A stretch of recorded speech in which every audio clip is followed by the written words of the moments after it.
Alrighty, everyone, we are live, or at least it's supposed to be. And yeah, welcome back to another Friday Night Fight. Cool Umbrella is a bit busy this day, so I'm just taking over, usurping his seat in this Friday Night Fight tournament. I think I have all my windows closed. Yes, I totally did. But yeah. Anyways, I do live by the road, so it's not like the most quiet position, but yeah, as the pinned comment says, I don't know if my internet will hold up today because the internet speed for some reason got throttled by the internet service provider.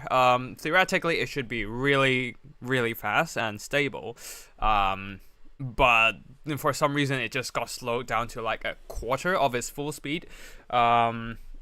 However, theoretically, it has enough speed to sustain a live stream, but I don't know. Yeah, I don't know. Anyways, we are going into patch 4.2. Anyways, yeah, if any issues happen during the stream, let me know.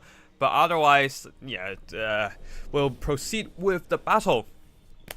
Alright, yeah, we're on patch 4.2 right now. And you might have already seen some comment. The current meta might be a bit broken due to the introduction of some new units and new mechanics. We'll be trying out some of the new units, I assume. And yeah. Let me just check if my audio's fine. Hold on. Let me just check if my audio's fine. Yeah, that's fine. That sounds fine. That sounds fine. At least it's audible. It's audible. And yeah, we shall see what happens here.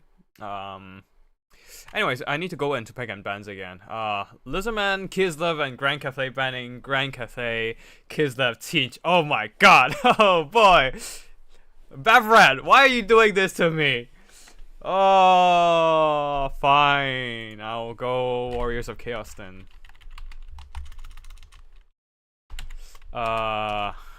Warriors of Chaos, banning. What do I not want to fight? Lizardman.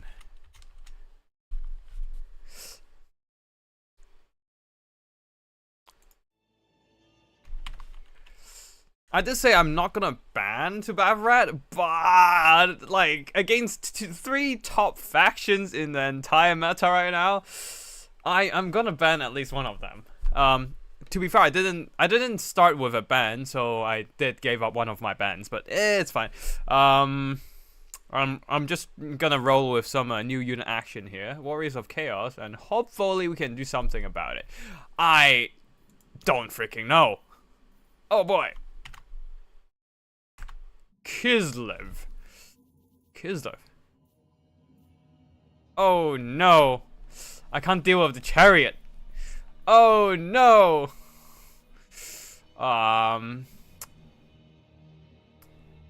Okay, there's the Lil Grom, and then there's also Katarin's chariot. Oh, but there's also the annoying Gold Knight, so I don't know what to do now. I did not think this through, perhaps, but we shall see. I am going with Aspiring Champion still, but I might just switch to something else. No, I think I still want something with healing. Kislev Cav is bonkers and Katarin's Sled is bugged. Yeah, I've seen how fast that shit is. That's like with Deja Vu on and like just drifting, Tokyo drifting. I didn't actually see it in battle myself, but at least that's from what I heard. But yeah, Glorious Charge.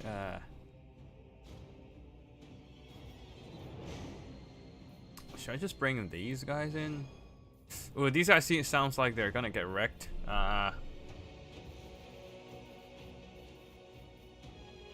Wait, hold on a second.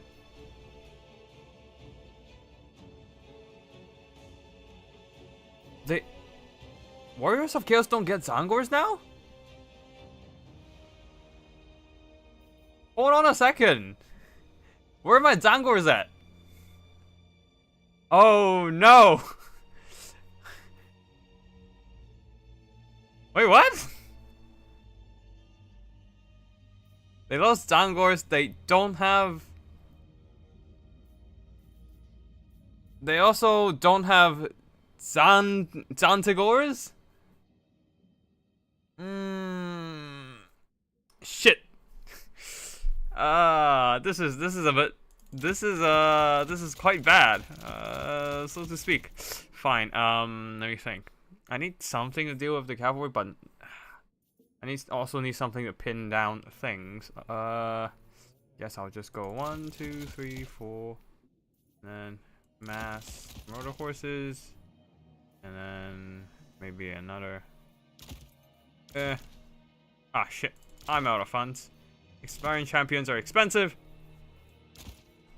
Man, this is a bit fucked. Alright, cool. Let's see what we can do here.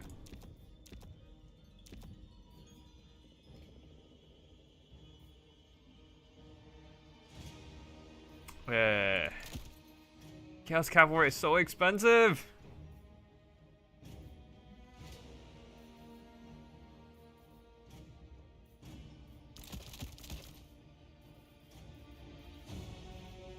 I have to do this.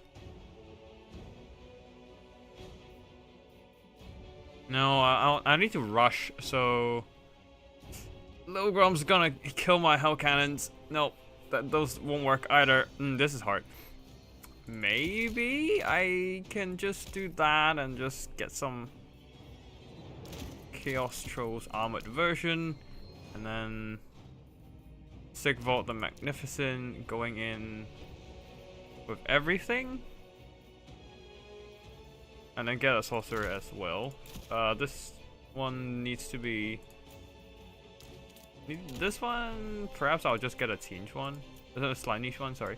And then turn everything off except Steed and. Yep. Turn everything off except the Steed, Milkoffs, and Pendulum. And then, I don't know. Let's get some more murder horses, I suppose. And then front line off. Crap. And then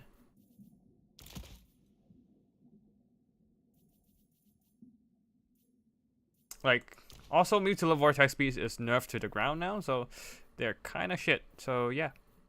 There's that.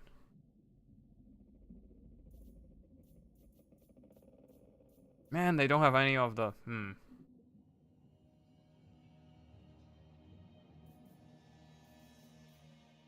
Alright, this kind of sucks, but it is what it is, so we have to roll with it.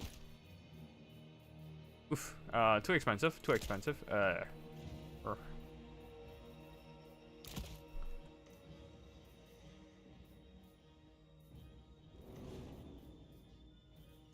You just kind of have to hope these trolls can do the job.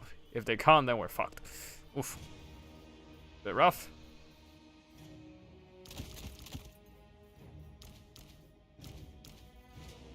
And Pendulum, maybe. Prince Sigvald has everything on him? Yes, he does. Mass Kite, I don't think this is gonna be great for us, but it is what it is. Gotta roll with it.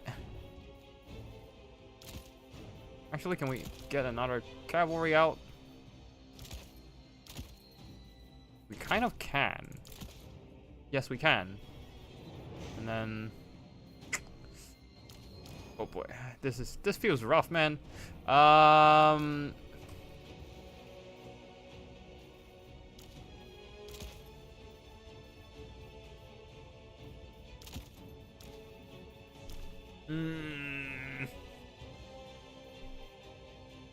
honestly don't know what to do here. Might as well just switch everything into throwing axes, I suppose, at this point. Too much. There we go. And then just, I don't know, maybe up some stats of these guys.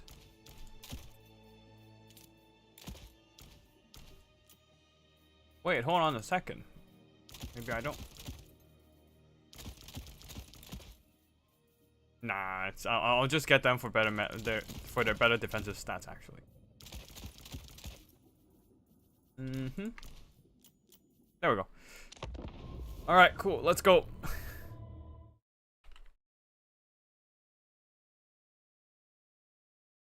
Oh no! Bafrat is bringing the new hag lore. Ooh, I was not prepared for that, but whatever. We have to deal with that and see what happens. I feel like the new lore is kind of broken because like you're essentially bringing multiple spells in one stack. Like when it has multiple effects in one cast, right? And yeah, it might be a bit rough. Like I almost feel like CA.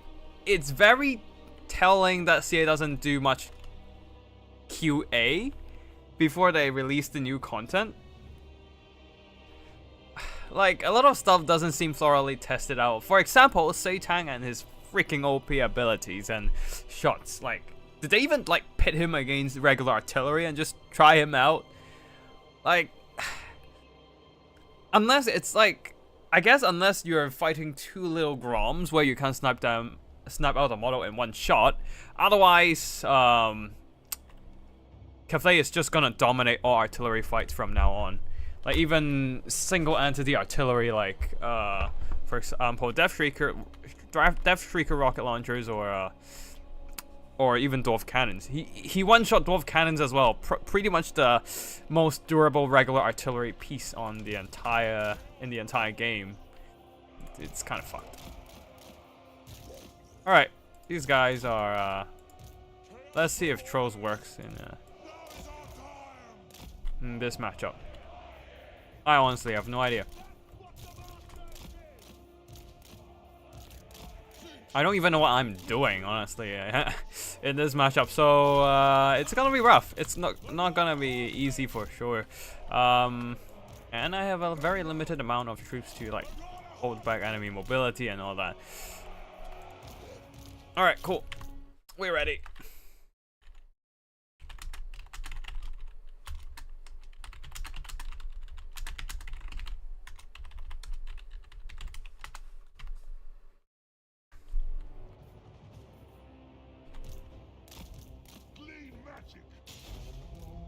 All right, let's go. What do we have here? That's what the masters bid.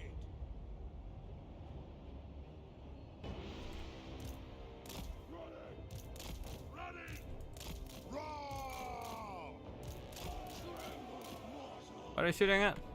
It's fine. It's fine. The trolls regen, so they'll tank it out. Okay, they don't have the new Kosa warrior, so it's not like the end of the world, I suppose. Oh, they do have the updated beast, incarnate of the beast. All right, we'll just have to like pressure their skirmishers with a bit of. Oh, here comes the dervishes. Here comes the dervishes, as usual.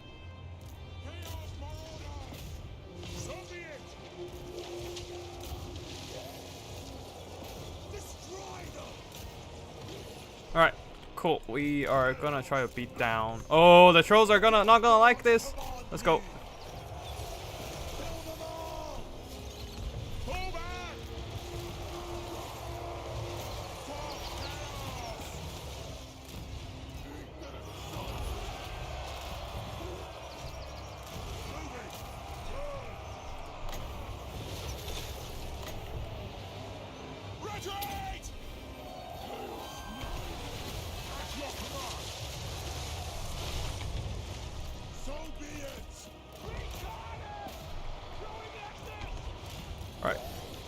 Alright, cool. See if you can beat that down. And then we have... Oh shit, these guys are not having it a good time. Everything's breaking on my side, and not great.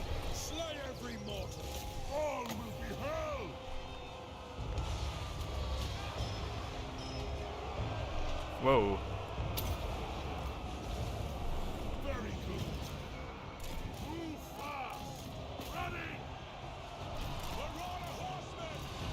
Alright, cool. Let's see if we can just chase those down. Pull some of these guys out. And Principal, just keep doing your thing. Alright, you try to get out of there.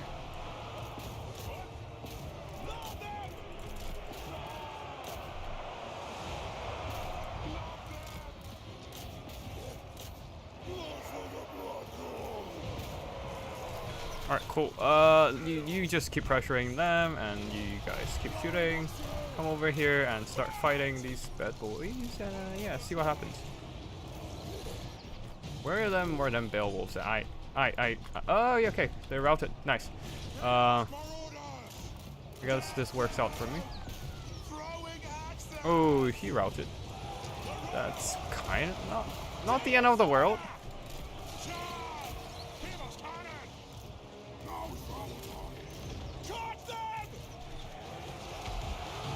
You just keep chugging throwing axes, I suppose.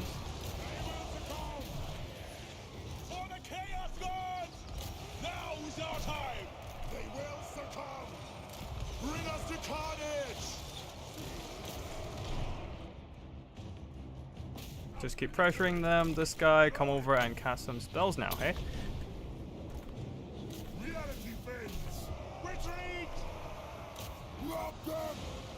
Alright, you go and pressure them. Alright, that seems like it did more friendly fire than anything else, which is fine for us, I suppose.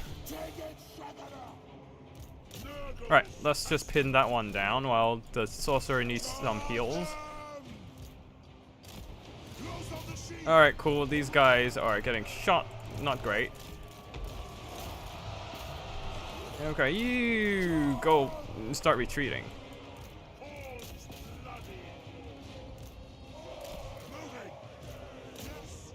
Prince Sigvald continues to just grind it out, which is what he does anyways, usually. Why did you drop the order? I don't get it. Anyways. Okay, this guy needs to run out of there. Oh, the Patriarch! Ouch, ouch, ouch, ow. I don't like that.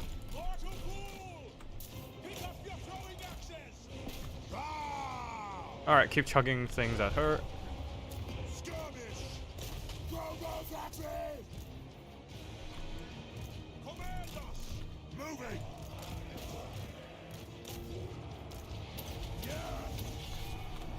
Sigvald the Magnificent.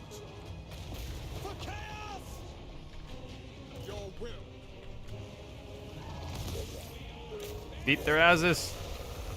Ruinous powers rejoice. Alright, these guys have a bit more ammo, so we'll drain that one out. Oh, Sigvald is just beating the elemental incarnate. Holy hell. Sigvald, go Sigvald.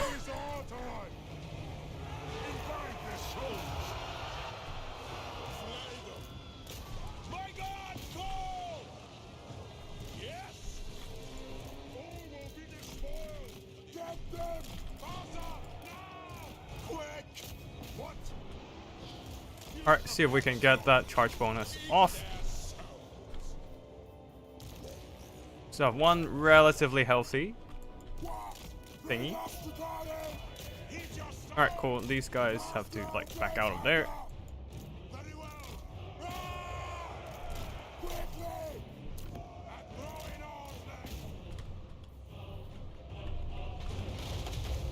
Oh boy. Run! Are you at Sigvald? Alright, cool. Everyone just run in there.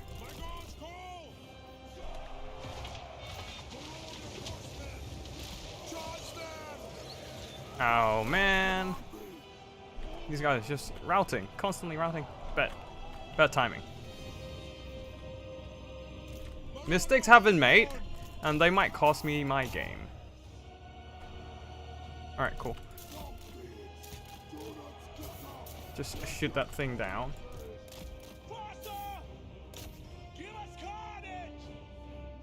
Their leadership can't even hold until then. Oh my god, everything is just routing, can't even get into combat. My god, that was bad. It's just Sigvald and one healthy throw now. Everything is just getting chased off the map.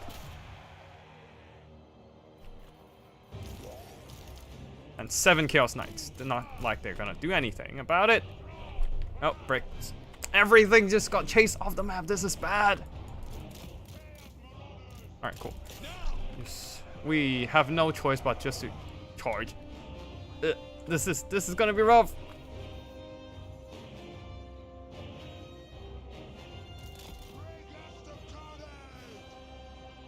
Yeah, if I brought back those yeah, big mistake of trying to finish off the incarnate elemental of beast. Probably should have just brought back the skirmishing calf into the vicinity of Prince Sigvold, and then we can do something about it. Anyways, trolls continues to regenerate. They have got some value, not the most insane stuff, and these guys are just gonna get cycle charged to death, isn't it? Do they have anything to heal?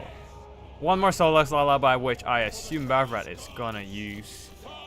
Just waiting to get the incarnate back. Run, you dogs! Give us carnage! Stop the dog! They will succumb! So be it!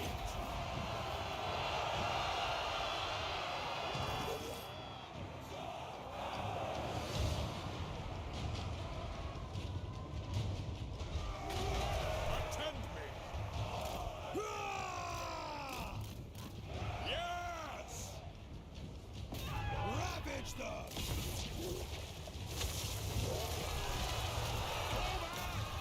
The dark gods command me!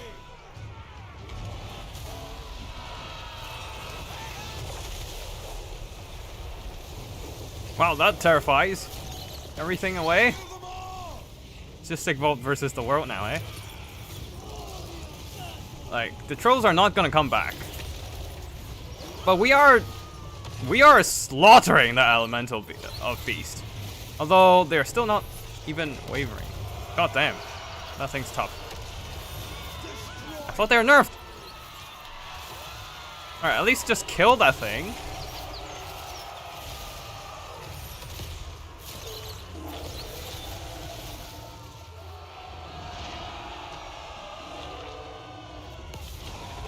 Oh no, there's no chance Several can bring this back.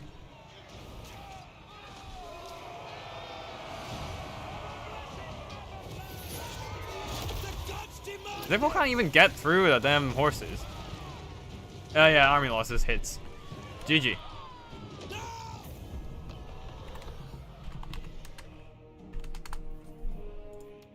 Damn. Made a few big mistakes, honestly. Had a chance of winning it. Like, the Chaos Knights did fine, and but yeah, having a few units getting separated and unable to just bring them back from routing really hurts me in the end game, because I just do not have enough. I almost finished off the Incarnate Elemental of Beast, but yeah, just couldn't quite finish the job there. Maybe if I just cut the up-throwing axes off and just bring regular javelins, it might have been better. I don't know, but yeah, things are quite rough. But yeah, I think I got a decent engagement in the early game. It's just the late game, the mobility of Kislev really winning out for them, helping them to like break off my isolated elements, and not having enough mobility, having the Chaos Knights just taking too much damage in mid-game to early to mid-game. Basically forced me to relinquish control on the battlefield to my opponent. Anyways, that is the first round of battle done. I hope we have some replays from the rest of the community. And yeah, we shall move on to either we move on to the next round of the tournament, or we check out some replays if anyone's sending me replays. Huh. Okay, seems like somebody's starting to play now.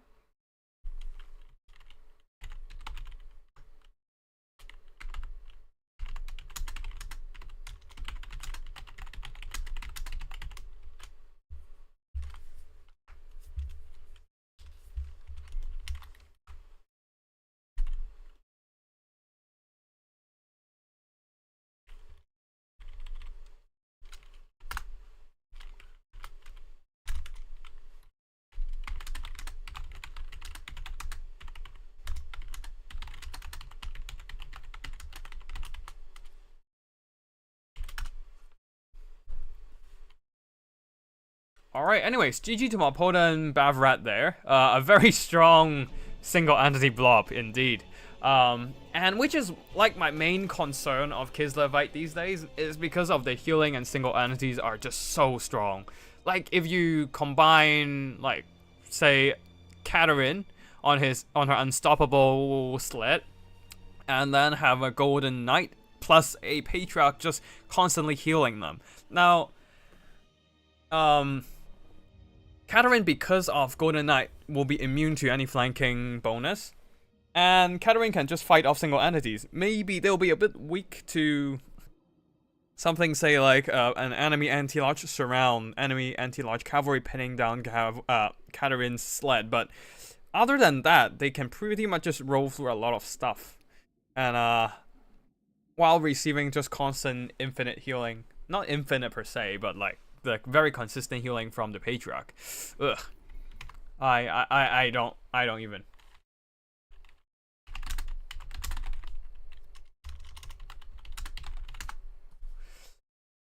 I do think that like Kislev and Cathay are whack in this patch.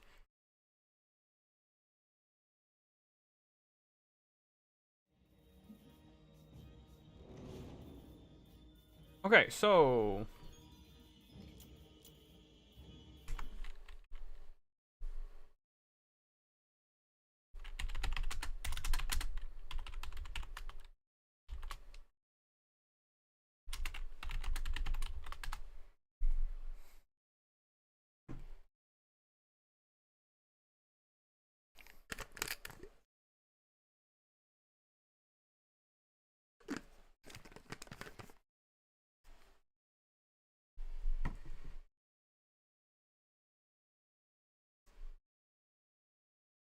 Word Bleeder, oh tactical, why must you punish yourself? I take meme builds for yeah.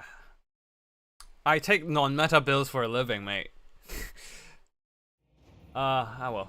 Anyways, now that we're done with our tournament, we can just move on to looking at what other people play with their tournament, and we shall see what happens. MTS and Sigos, I'm not sure if they have a lobby yet. MTS. Oh, MTS is waiting for Sigos then.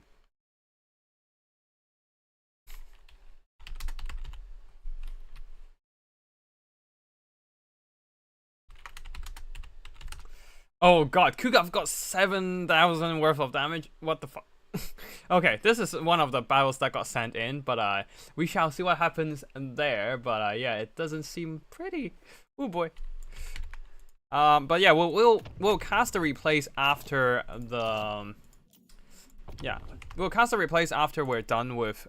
Okay, hold on a second. After we're done with the live stream, right now we are just gonna proceed with the live stream action, all these live battles. Now in this game we're watching MTS versus Sigos. I don't think I've seen MTS play a lot, but oh he goes by the name Loki. Sometimes you see him on replays that got submitted to various content creators like Daff and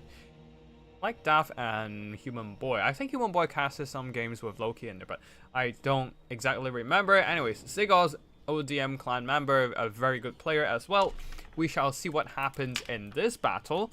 But yeah, we're just gonna have the blocker up for now as the two players engage in a little bit of a pick and ban action. Yep, we shall wait.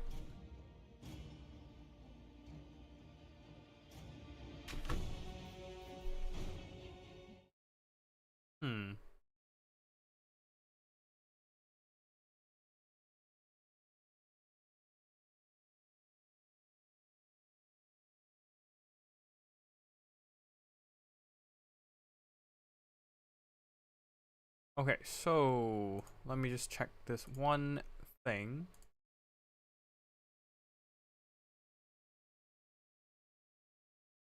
Okay, cool. Hold on a second. They're still picking. The two players are still picking stuff, so it's not like we're in that much of a hurry right now.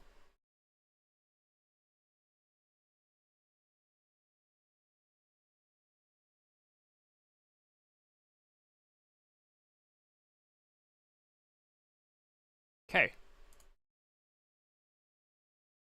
We now just kind of have to wait a bit.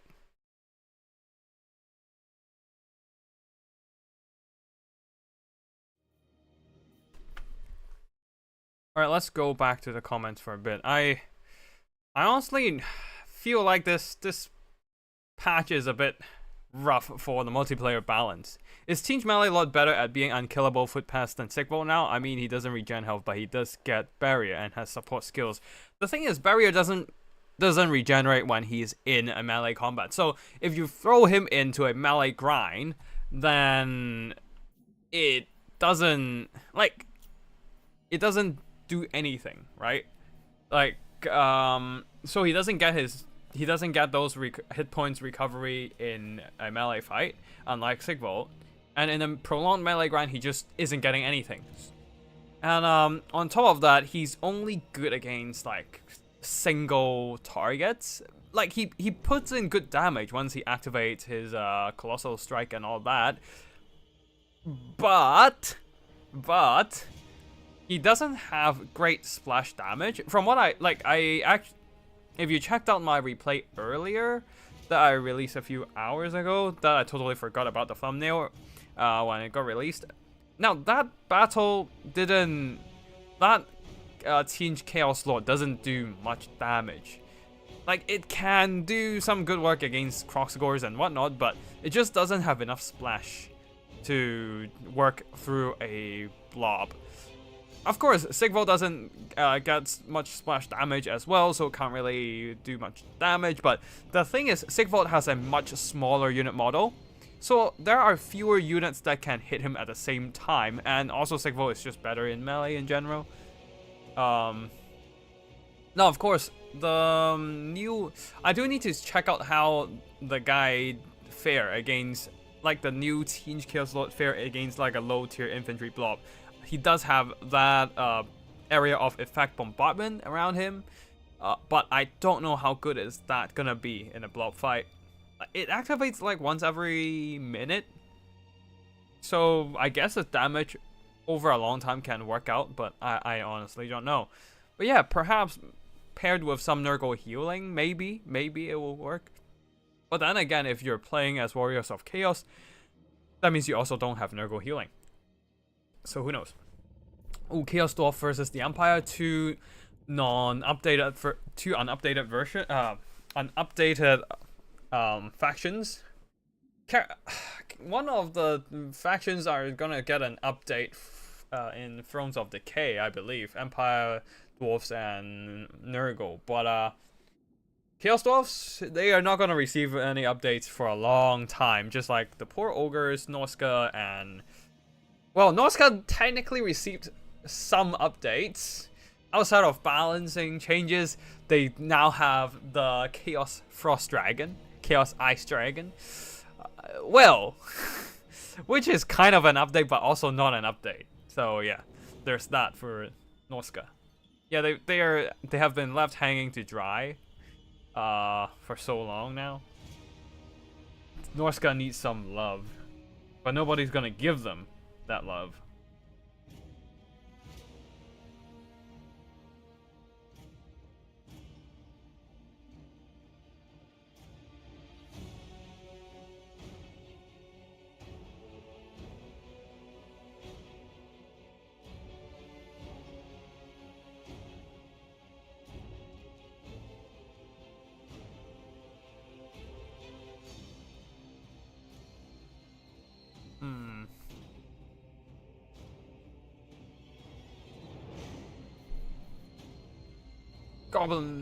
Goblins and Chaos. Normally, I think I've played... Usually, I think this matchup is more favored for the Chaos Dwarfs. Simply because they have Bull Center renders with great weapons to wreck every single thing that the Empire can throw at them. Like, Empire doesn't really have a good way to counteract the Bull Center renders. Like... Yeah, sure, you can have a bunch of missiles, but then Bull Center renders, they have missile resistance, if I remember correctly. Do they? Actually, do they have missile resistance? I forgot. Wait, hold on. Yes, they do. They do have scaly skin, right? Yeah, scaly skin. So a bit of missile resistance, and their hitbox is a bit janky for missiles to aim at. Yeah, they just don't take that much missile damage. Well, Empire, like, think about it. What can Empire throw at them? Spear infantry, anti-large infantry? Nope, they can't even catch up to the bulls and surrenders. Throw in heavy cavalry, well, great weapons will shred them to pieces with anti-large armor piercing. So not great for the Empire mobility at all. But we shall see what is going to happen in this game, and maybe Loki or MTS will bring some interesting ideas to the play. We shall see. There's no telling what he would bring, but it seems like that Sigils is ready. Now we're just waiting on Loki to get it started.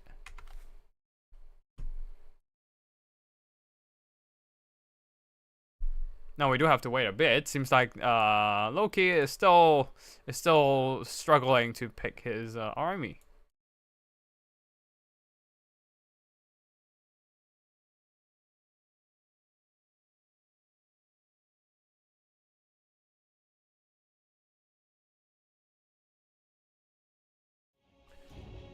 All right, let's see. Nope, still waiting. All right, cool. It seems that both players are ready now, so we'll just unblock and let's go. On the left side, we have the Chaos Dwarfs played by Sigils, going for 3 Bulls and Surrenders with great weapons, 3 Hobgoblin Wolf Raiders with spears, the Brazen Bears, 3 Cutthroats, and 5 Goblin Laborers. Going for a full melee rush here. Sorcerer Prophet of Fire, probably just going to be burning head a bunch of state troops. The Empire side going for a bit heavy in terms of mobility. We have 2 Grenade Launchers, 1 Outriders, 2 Anti-Large Demogryph Knights. It's been so long since I see these guys, honestly. Like, this expensive Anti-Large Cavalry, it's expensive, and they are not exactly the best anti-large cavalry these days, so you just rarely see them. And then Calfron's supporting them, definitely going in with a ton of... Whoa, hold on a second, what happened? Oh no.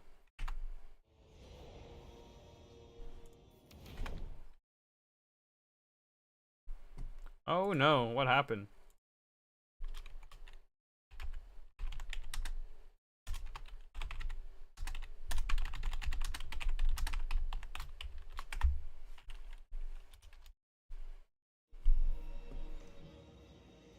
Oh boy. That doesn't look good. I mean, let's wait and see if Loki can rejoin the battle.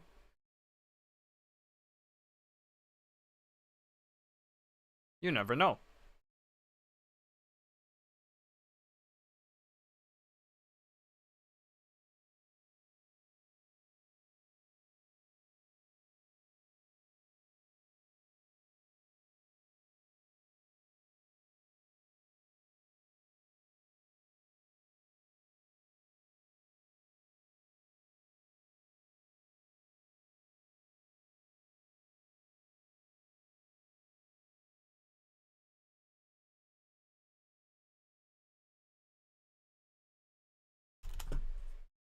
Okay, so Loki is back in. We shall see if he can actually make it this time.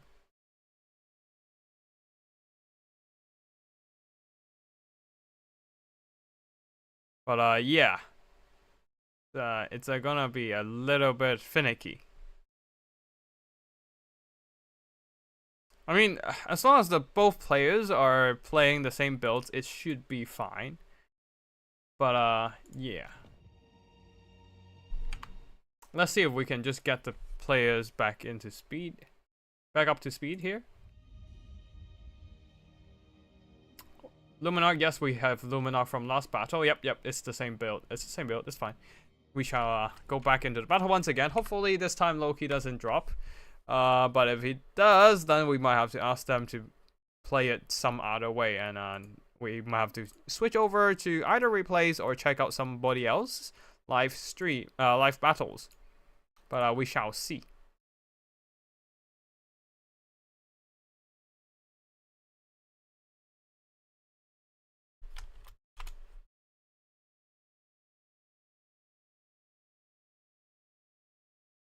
Okay, we're back in.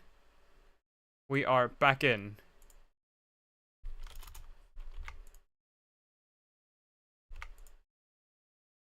But we're still waiting for them to load. Hopefully he doesn't drop on us.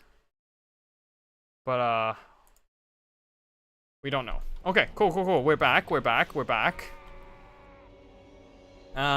Yeah, so army builds. We have the Chaos Dwarf side done. Now we go for the Empire side. We have a front line of State Troop Swordsmen flanked by a couple of spears, or backed up by a couple of spears. And then 3 Outriders, 2 with grenade launchers, 1 with their guns. And then we have 2 more Demogryph Knights with halberds. They're gonna be guarding a single Luminarch of Hish, protected by a Karl Franz. Well, led by Karl Franz, more like, as there's not really much to protect the Luminarch.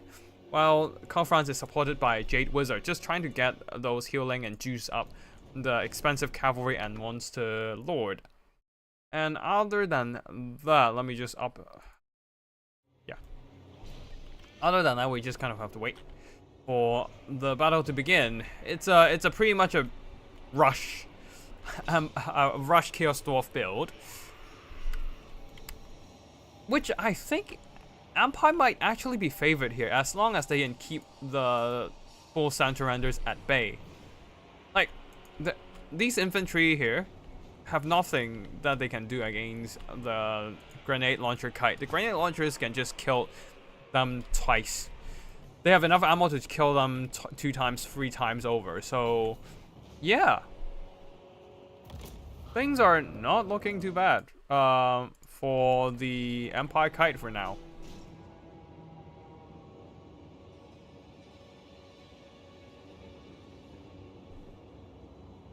Okay, battle has begun. We have both sides are cautiously approaching each other. The Luminarch doesn't really have a good target because the Bull Santarenders are all just kind of hiding in the bushes. Like, maybe the next best target is the Sorcerer Prophet of Fire in the skies. But then again, he's flying, so it's gonna be a little bit harder to actually get a shot onto him. But yeah. Are we getting a shot now? From the Luminarch? Yes, he is trying to shoot he's trying to shoot the Taurox, the Bale Taurus? Not Taurox, Taurus? Burning Head going down the swordsman, curving right into... Oh, looks like the... yeah, looks like... Oh.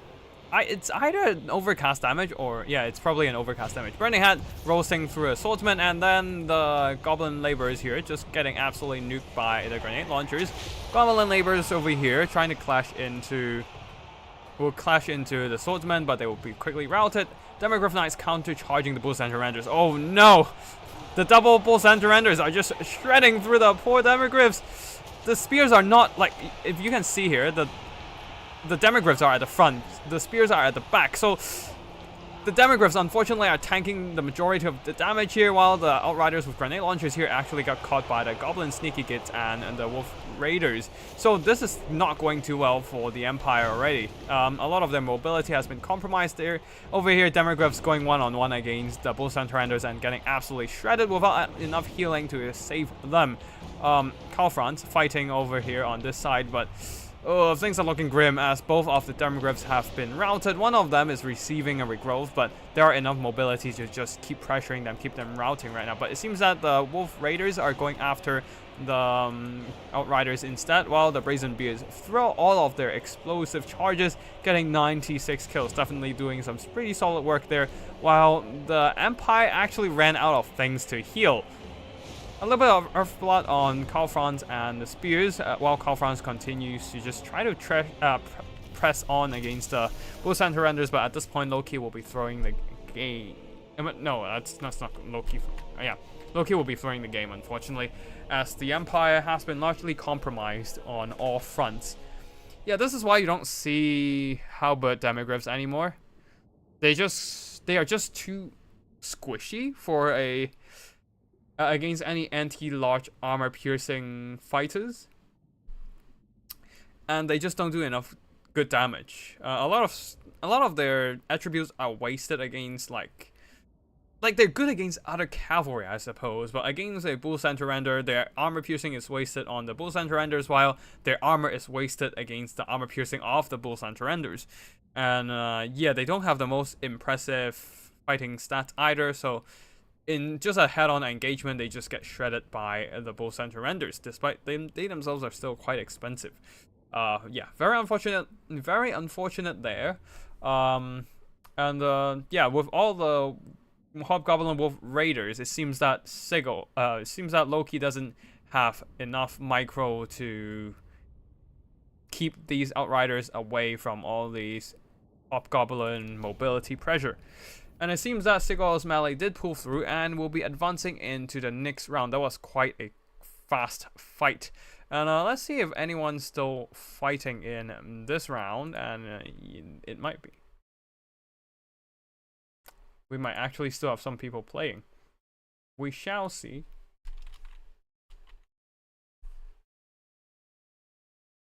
Okay, let's see if we can catch Big JP and...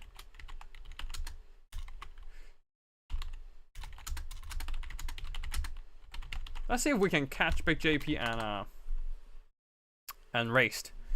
Raced never saves his replays, so neither does his opponent, so... Yeah, I hope we can catch them live this time. If not, then we'll just go back into replays, because I'm receiving quite a few replay files already. I think, yeah, okay, no, never mind. So far we've received 1 replay files. I don't know if anyone else is gonna send in the replays. I do hope they send them in.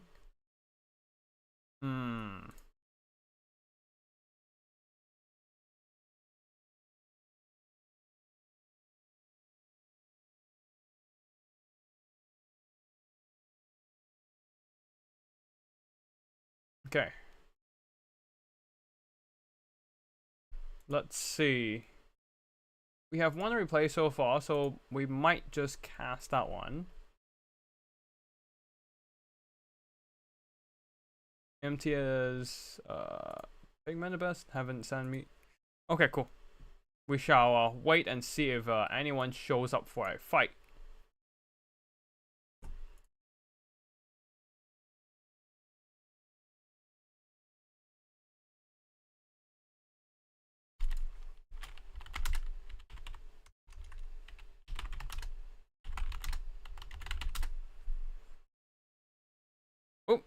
Looks like Bavrat also has some replays. Let me just quickly... Nice. Bavrat finished his second round battles as well, so we will just check it out soonish.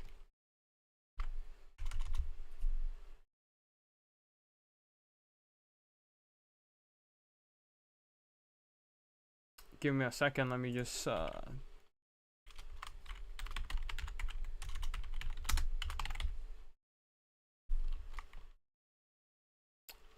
Let me just quickly drop those files.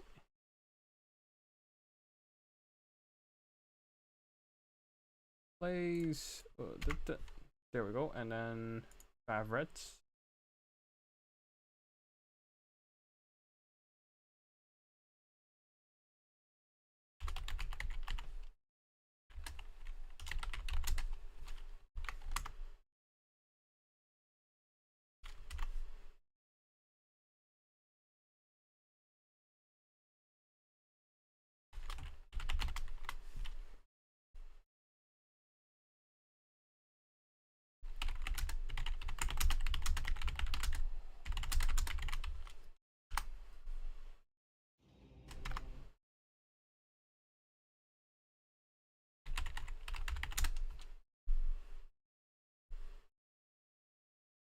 Tequila Sunset, please send me your replays. I would love to cast them. I can't cast your games if I don't have your replays, man. And I don't think I've received much replays so far, unfortunately. Like, I think I've only received 1 replay out of all 1, 2, 3, 4, 5. 5, yeah. I've received 1 replay out of all 5, all five battles that are not played on stream. So I'm seriously lacking materials to cast right now. Not gonna lie.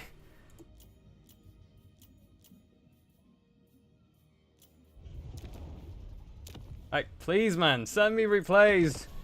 I can't cast your games without the replays, man. Anyways, I do have a couple replays so far, so we can check those out. Oof. Is the triple plate mortar versus green skin. This is a, this is not gonna be pretty. We have complex Slayer versus buttonized Mark, and this is gonna be a brutal fight.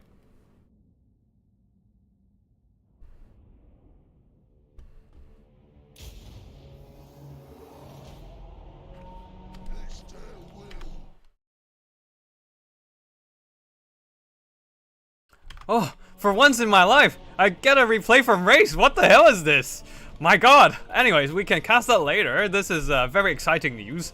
But let's just go into this replay. Like, we're already spoiled about this replay because Buttonized Mark already told me, and then I told you guys that Kugav got 7k value. So let's see what happens here. For the greenskins, a front line of goblins mixed in with squig herds, and a couple stone trolls, providing a bit more of a sturdy fighting power. Orc air boys flanking a single unit of the rusty arrows, savage orc biggins, and the swamp things. On the flanks, there are some savage orc biggins, and then a ton of signature greenskin mobility. While the Death Creepers and the Morgros Manji Marauders, and then we have the Forest Goblin Spider Riders. They're doing some nice skirmishing work against the Plague Drones of Nurgle, but Nurgle having that triple mortar crew, that is gonna be a brutal and devastating long range firepower. The Frolickers Bubonic, the regiment of renowned Nurglings. I forgot what they have. Oh, damn. Melee damage, reflection, and self-heals. Marauders, more Nurglings, festering stooges, and then more Nurglings at the back. Kugav is in the center of the box, just really working down those air boys, because of course the biggest threat against this triple plague mortar are the missiles, and the missiles are taking heavy losses so far. They need to quickly break through the front line just so they can start like getting into the back line and working down the single entities, but this is easier said than done. And yeah, okay, let's see what happens here. One of the air boys is now being pushed back a little bit, and the Morgros Manji Marauders, Death Creepers, and the Spider Rider Archers are just coming in to shoot. The thing is, these Nurgle units, Nurgle single entities, have quite a bit of armor and will be tanking out quite a bit of those missiles, other than the Manji Marauders armor piercing shots. And Rusty Airs does have a little bit of armor sundering, which is really nice. But right now, the archer lines are getting ravaged by both the mortars and the double plate drones.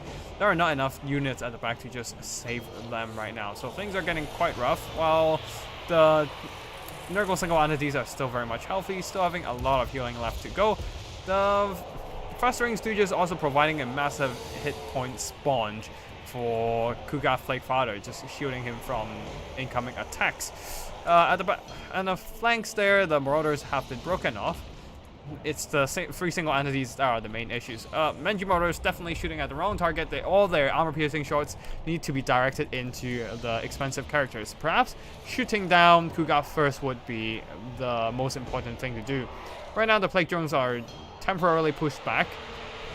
Death Creepers and Forest Goblin Spider Rider Archers are moving up to just really trying to shoot them down, but right now they will be forced to back off as they don't want to get tangled up in melee. Having those missiles redirected over to the other side of the battlefield is really helping Nurgle here, as Kugav is just Mortis engineering everything around him. This is not great for greenskins at all. We shall see what happens here, but the Festering Stooges, as resilient as ever, they just hold on. They just hold on. While the Greenskins missiles are failing to provide any fire support to this Nurgle single entity blob. We'll have to do a bit fast forward here, as this is going to be a drag of a fight. Now, Plague Drones jumps down once again, but the Swamp Things will be counteracting them, and the other one also gets shot to pieces, but the problem is the middle here. All the missiles directed over to the Plague Drones are less missiles that are not going into the Nurgle single entities. And everything, it's really depending on really how much the damage of the Greenskin missiles can do, whether they have enough gas in the tank to shoot up all these Nurgle single entities. A lot of the missiles once again just redirected to the Plague Drones, and a lot of their damage potential, especially the Mongrels Mangy Marauders, have been wasted. They didn't use their armor piercing shots into the Nurgle single entities. This is a big issue, as they don't have enough of the armor piercing to cut through the armor and physical resistance and the Nurgle healing. You can see the Soul Grinders, one of them are getting lower, but they're still they still have some space left before they hit heal cap, while the Stone Trolls, the Trolls here, are not doing too hot. This one routed twice now, but I'm not sure if both are terror routes or some of them might be regular routes. But basically, these guys are not gonna outgrind Kugath for sure.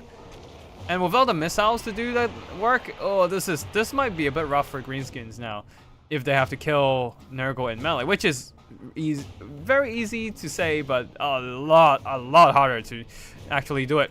At least one of the Soul Grinder has been pushed off, so some of these Stone Trolls are able to just surround it and beat it into demonic instability. The problem is whether they can do the same to Kugath, and yeah, I don't know. The other Soul Grinder also getting isolated now. Warzak just jumps in with the rest of the Troll support. Maybe they can also beat this one down into demonic instability. Rusty Airs switching targets over to Kugath Plague Fodder, but a quick stream of corruption will be nuking them. While over here, a little bit of a boost here. Here we go, adding all that melee attack to the Greenskin troops. But right now, Kugath is just chilling in this fight, especially his models. His model is still a bit buggy, I believe. A lot of units having issues to actually reach the center of the model and land hits on him, but that's not a big deal for the Stone Trolls. But the Stone Trolls are running out of health. Now, Kugath might not be doing a lot of damage directly in melee, but he does have the Mortis Engine counteracting their regeneration, plus he is indeed a terror-causing monster, so some of these Stone Trolls are just quickly routed off by the sheer terror of standing against Kugath Plague Fodder. Now, Warzak might just have to go in and go mano with the mightiest demon of Nurgle.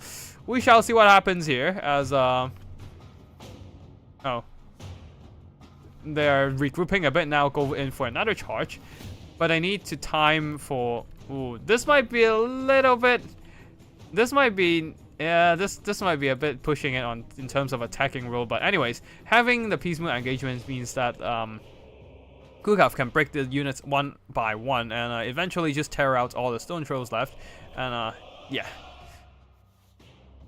Nothing can really beat him right now. Almost 7k worth of damage value. Of course, the Stone Trolls are all approaching heal cap, but they can't actually outgrind Kugath, unfortunately, and that shall be the end of Greenskins. The victory for Kugath Plague Fodder. Really, it's just Kugath doing all the heavy lifting, and actually Festering Stooges doing a lot of damage. Oof.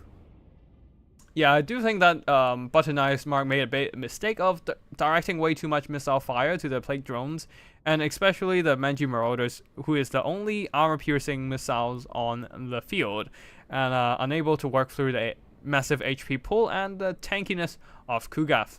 Yeah, the Stone Trolls did fine. The Trolls actually did alright, but just couldn't outgrind the terror-causing Kugath in the end. Wait, shit, I'm not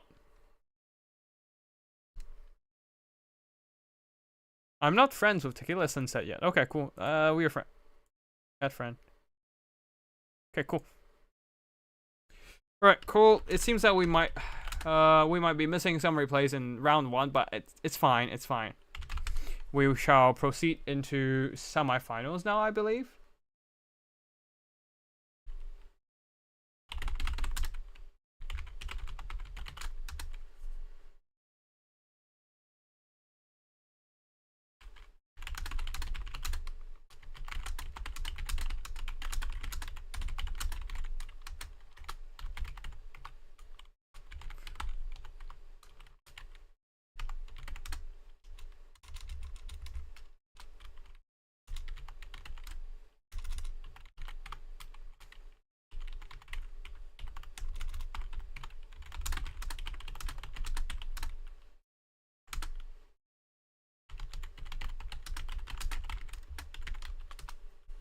All right, cool. Let me just ask the semifinalists to see if they can set up a spectator slot. And then we'll go into. The semifinals, if possible. If they are leaving a spectator slot for me before they start their fight. We shall see. No! Sigol said no. Cries.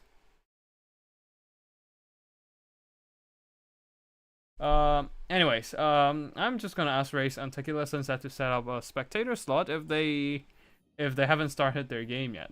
We shall see. But yeah, that Kugaf was a bit brutal for the Greenskins to deal with. But I do think the Greenskins had the possibility of winning that fight. Just made some key mistakes.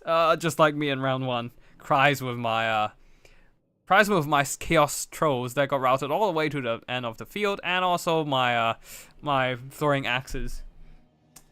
Yikes.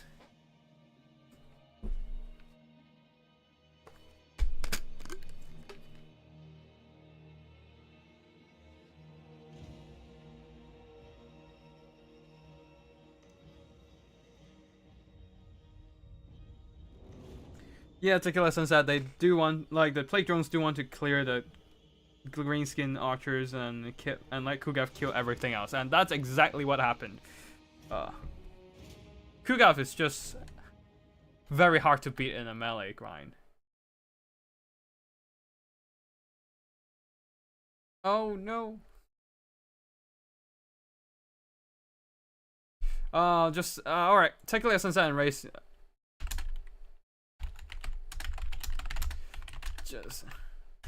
Just save the replay and send it to me.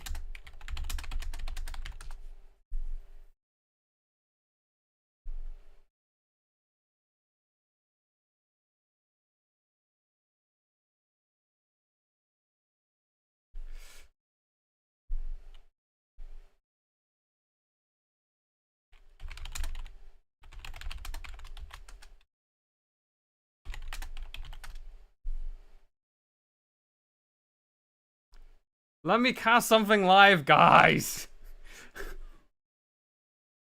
Don't just start the game, man. Anyways, okay, let's hope Beverat and Sigos can just reload and give me a spectator slot.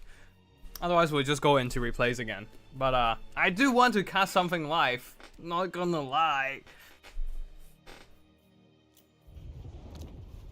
But yeah, we shall wait a bit.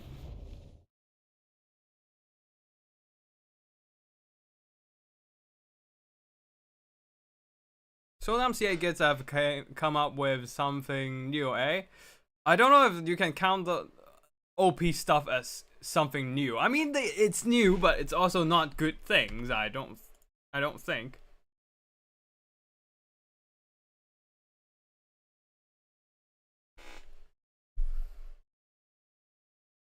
But yeah, okay. Sigils have the code. I'll just. What the fuck? Oh, invalid game code because I copied a space in the back. Come on, man. Alright, anyways, these guys have loaded in earlier, so it doesn't matter if I don't block their army because they already seen each other's army build. Oh boy, Demons of Chaos, that's spicy. And oh, Lizard Man. Oh, it's a lot of them are just recently updated. We have the Temple Guard, we have all the Croxies. Ooh, these are new and new and improved units for sure. Versus Flamers. Are these the Changebringers? No, these are just regular Flamers. Oh shit. These are not updated. It is a pre-updated Demons of Chaos, pre 4.2 Demons of Chaos combo. An Exalted Bloodthirster with Nurgle healing. Now that's maybe there's a chance that they can win. I don't know, like all the Teenage Firepower is not gonna stand up against the Kroxigor Rush. Like the front line is just gonna get crumped. Like nothing can stop the Kroxigor Rush now that they are boosted up by Skinks. At least I guess the Predatory Fighter trait doesn't activate against the demons, because that trait only activates if they recently fought routed units. And demons don't route. Like, the leadership going into negatives doesn't matter. They have to actually route to activate a predatory fighter. So it only works against living enemies. Greenskins, it's kind of funny. So maybe outside of greenskins, outside of Skavens, and outside of like Mortal Chaos, their best applications are actually against their Order allies. So yeah. These predatory fighters are definitely ready to just cut down some warm-blooded.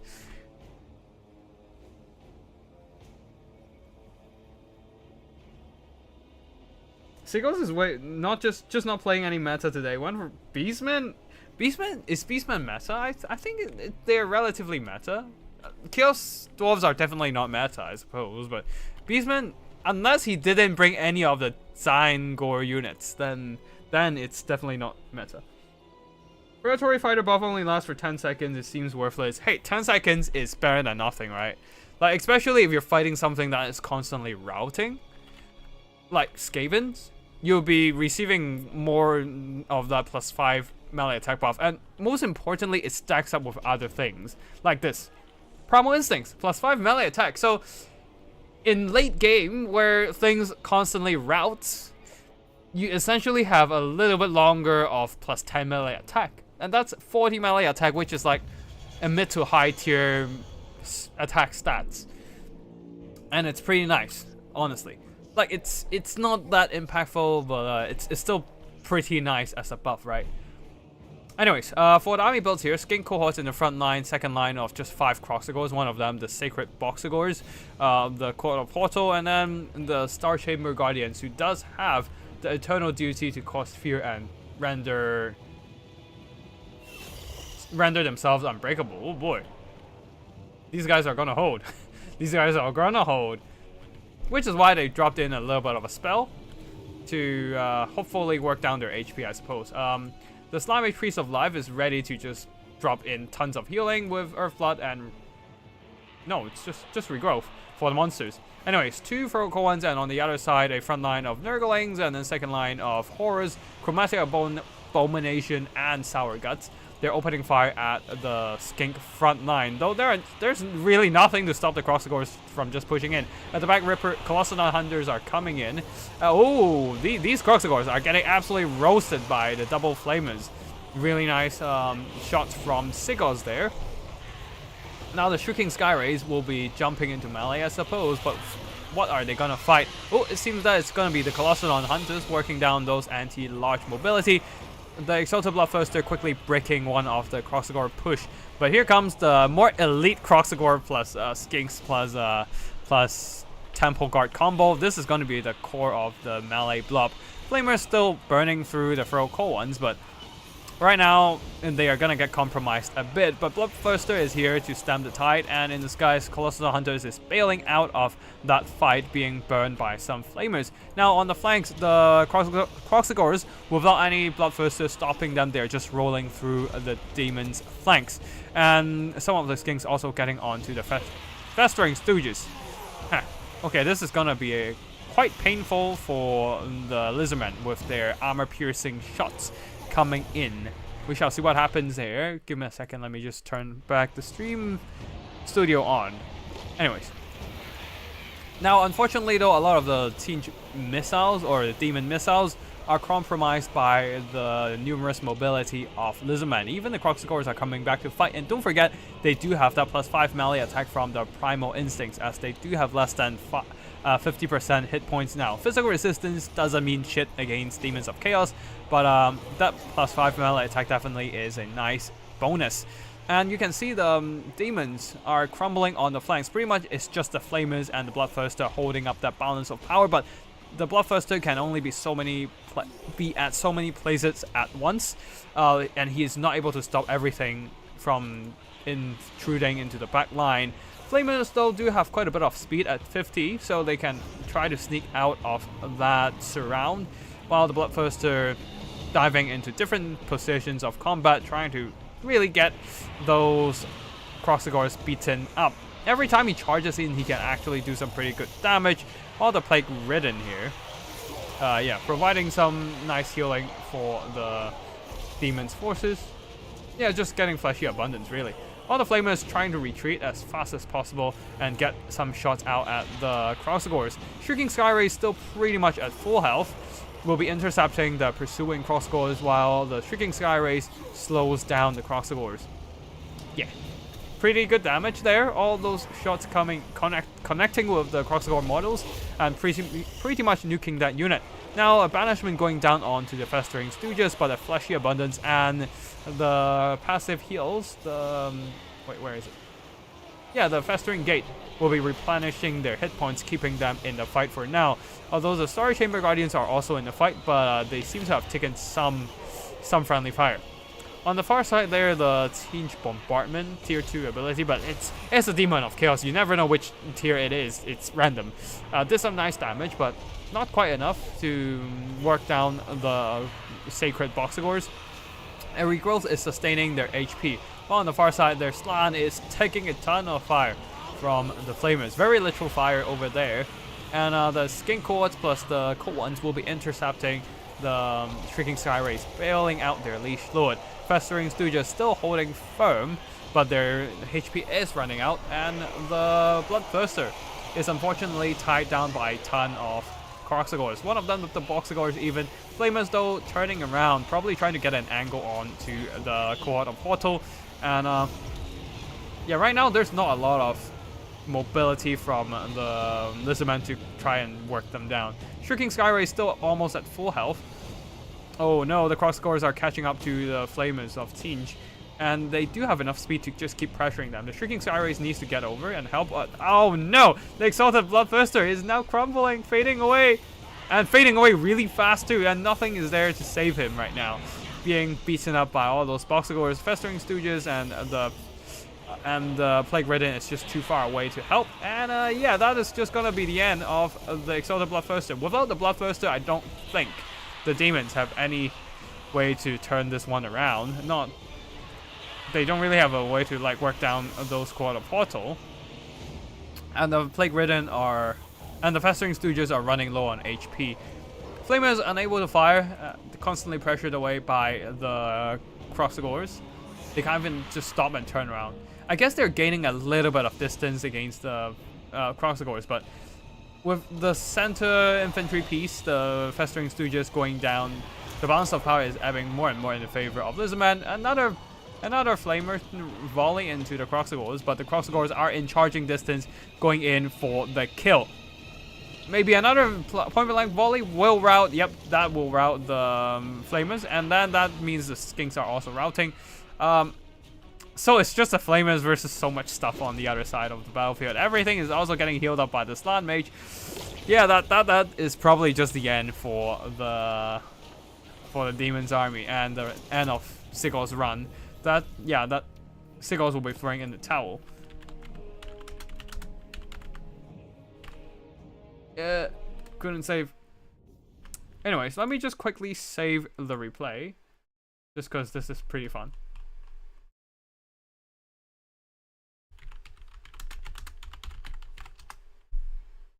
GG to both players. Very nice battle there. I love the use of the Flamers from Sigurd, doing some really hefty work. Just that the Bloodthirster was a bit disappointing, unfortunately. But yeah, that should be the end of the semifinals. And next round, we're going into the finals, which will be Bavrat, who has taken quite a long break from the game and yet still managing to get into the finals of the Friday Night Fights. We shall see which one wins the other semifinals. And Race has won the semifinals. So we're going in again.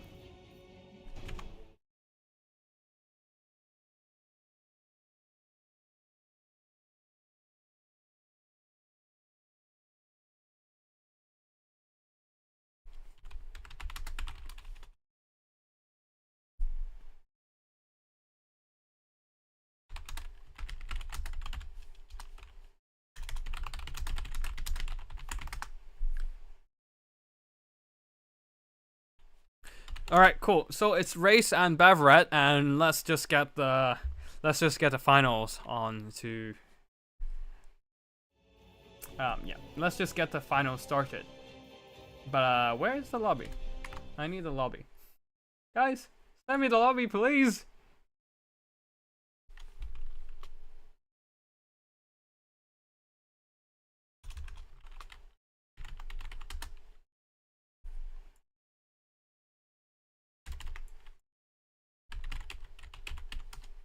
Cool. Race has sent me the join that game full. That's fine. And let's just get the army blocker up, and then we can just spectate.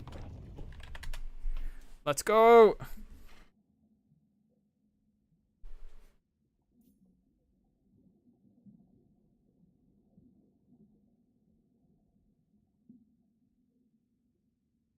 Oh, Weverett, you actually played last week? I did not know that.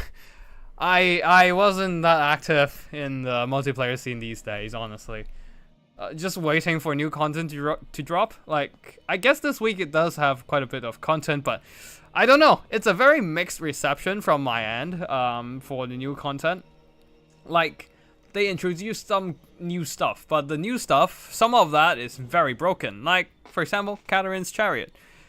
What is that turning speed of a bulky ass chariot of 6 horses? Anyways, so I don't know. They need to kind of patch that and slow the hell down on Katarine.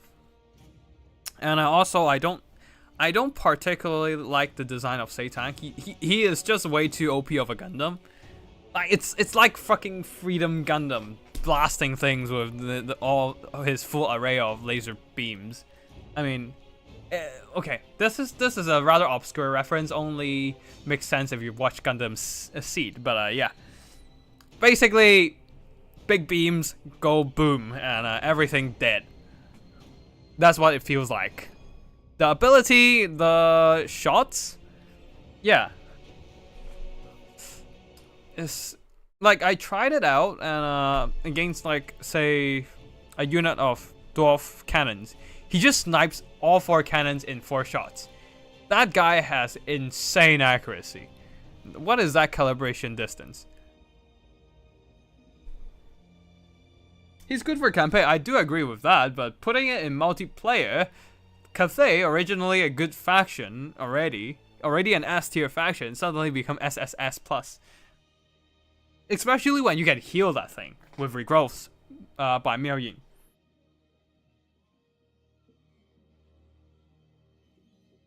If they don't want to nerf Satan, they should just make his cost crazy high so he's just a fun campaign hero. He does have a high cost.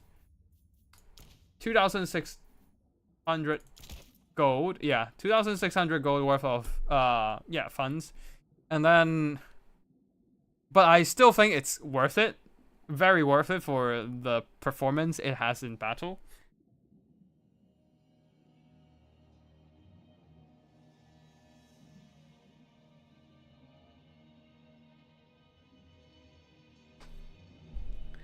Yeah, just take him with the wind bow ability to nuke units and nothing else. That's good enough. Oh no! Bevrat! What are you doing? Not. Oh no! This is the OP versus OP! Oh no! Oh no! Oh boys, we're getting Grand Cathay versus Kislev in game 1. It's gonna be Grand Cathay versus Kislev in game 2, but reverse sides, isn't it? Isn't it? Isn't it? No! Oh no! Oh, we have the battle of the SSS tier. Oh. Doesn't even need the wind bow. With his regular shots, take 1/5 of HP from regular casters. Can his regular shots be dodged? I have not tried it out, so I don't know. But if it's not possible to dodge that shit, then yeah, this is fucked. But yeah, Satan versus Double Grom, and then there's also Zhao Ming over here. Just for the good measure, just to have another OP unit in there. I mean, there's no healing, which, well, to be fair, Zhao Ming himself has healing, so that counts as healing. But at least Seitan cannot be healed in this battle in particular. But yeah, I don't know. This is the battle of the OP. I guess Double Little Grom. I did heard that Double Little Grom can deal with Seitan with the anti-large shots. How expensive is the Gundam? 2,600 gold full cost, but you can get it cheaper by eliminating some of his abilities. And I mean, you don't really want to bring his full load out anyways. Those are not exactly worth it. Like just his shots and the charge, the wind bow ability are just already really good. So you don't really need anything else. He has 2k base. Yeah, roughly about that. At least there's some... Oh, I do like my RNG here. The reason why I say it's my RNG is because all these map choices for the tournament are generated randomly. I just throw like a random Excel function and just like scramble the map pool on an Excel sheet. Okay, interesting. We're getting the Frostworm mount for the Ice Switch of Tempest. Oh, that's pretty neat. That's pretty neat. They actually gave her an ice throne kind of thing. Directly frozen onto the mount. That's a pretty neat little design, I suppose. But yeah, Ice Switch of Tempest coming in with the wind? No, there's no gust of through flight. It's just Blizzard and Tempest. Blizzard and the Hellstorm for the AoE damage. Interesting. And then, of course, Arcane Conduit. Then we have double Lil Groms. And then a front line of Kislevite Warriors for just a cheap front line. And then at the back, Things in the Woods for their fighting power. For the armor-piercing fighter power. Ooh, if there's more than Beowulfs, it would probably counteract the healing of Zhao Ming. That would be neat, but we're not seeing that today. And I heard the Frostworm isn't exactly a good melee fighter, so I don't know how they're gonna deal with Zhao Ming. But we'll see. Zhao Ming is indeed quite a nasty thing to deal with. We have the Empress Crowman here, so they're probably gonna nuke some infantry, but not that they can do much against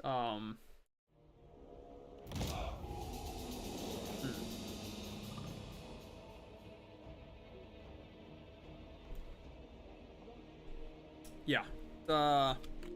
Anyways, I kind of lost track there because I started staring at the chat. But yeah, 75 speed on cart for Frostworm. Really? Anyways, that's it for the army. Oh, it's some wing lancers on the flank and that's it.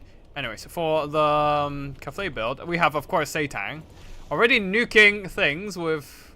Okay, this is not too bad. Although it did hit the Things in the Woods right behind, so yeah, it hurt quite a bit for Kislev. Ended up still being some good value for Seitan. And Seitan is just gonna start like shooting at the Double Grom. Double Grom though, gonna start opening fire first, drawing first blood. And it's gonna be an artillery duel to see like who has the better. Oh, let's see. Oh wow! 20% hit points off from Little Grom in one shot. This is kind of ridiculous. And also, don't forget the Empress Crowman are moving in just to get a closer shot. Just to disrupt these Little Groms. Everything is refilled for now. I don't know. I think things are looking not too good for the Little Groms, but oh, Seitan is actually taking a lot of damage from the anti-large shots. Empress Crowman though, they are in range to disrupt, and this might spell some trouble for Kislev. Although Ice Witch is in position to drop some spells. And yeah, here comes the Empress Crowman to disrupt the Little Groms. Here, the Things in the Woods and maybe some Wing Lancers needs to come in and disrupt, or protect the Little Grom. Because the Little Grom is not enjoying this being surrounded by things and being shot. This is actually getting finicky in terms of leadership. Oh, another big shot. Borrow Blood is keeping it in the fight, but how long can it be? We shall see. Seitan though down to almost half health, but the Empress Chroma has been very effective in disrupting. Although the Jade Warriors, with all the micro focusing on the other side of the battlefield, the micro on this side is a bit slacking in terms of just dodging spells. So 116 kills from the Ice Witch with, I think it's the Tempest there. Not sure if it's probably Tempest just nuking 2 units. Oof. Things are quite painful indeed. Ice Witch is surrounded by the Emperor's Crowman, but this is not a big deal. Ooh, Winged Lancers coming in. They do have the Glorious Charge to add that bonus, charge bonus duration, but it seems that they're quickly bailing out of there, just not to disrupt, just don't want to get caught by Jade Warriors with Halberds. In the front line though, Ice Witch of Tempest is taking a lot of damage from the surround of the Crowman. While the Double Grums continues to shoot, but only one of them is actually aiming at... Oh, this is bad. Is it shooting at the tree? Is this gonna hit the tree? Oh. It might be hitting the tree, I don't know. Oh, another devastating shot. Okay, it's not hitting the tree, but yeah, okay. The shot is going on to Satang, once again working down his health. And but another devastating shot from the Wind Bow, nuking the Kislev Warriors and some things in the woods, but now all the Kislev mobility are committing. They're trying to disrupt and run down the Kislev units, while the Kislev Warriors and Armored Corsairs are trying to bail out the Ice Witch of Tempest. Satang is running low in health, being shot by the 2 Little Groms with their anti-large armor piercing, and a lot of the Kislev units are committing in the front line. Things are charging in, and because of how expensive Satang is, they just don't have enough money for a longer, thicker front line.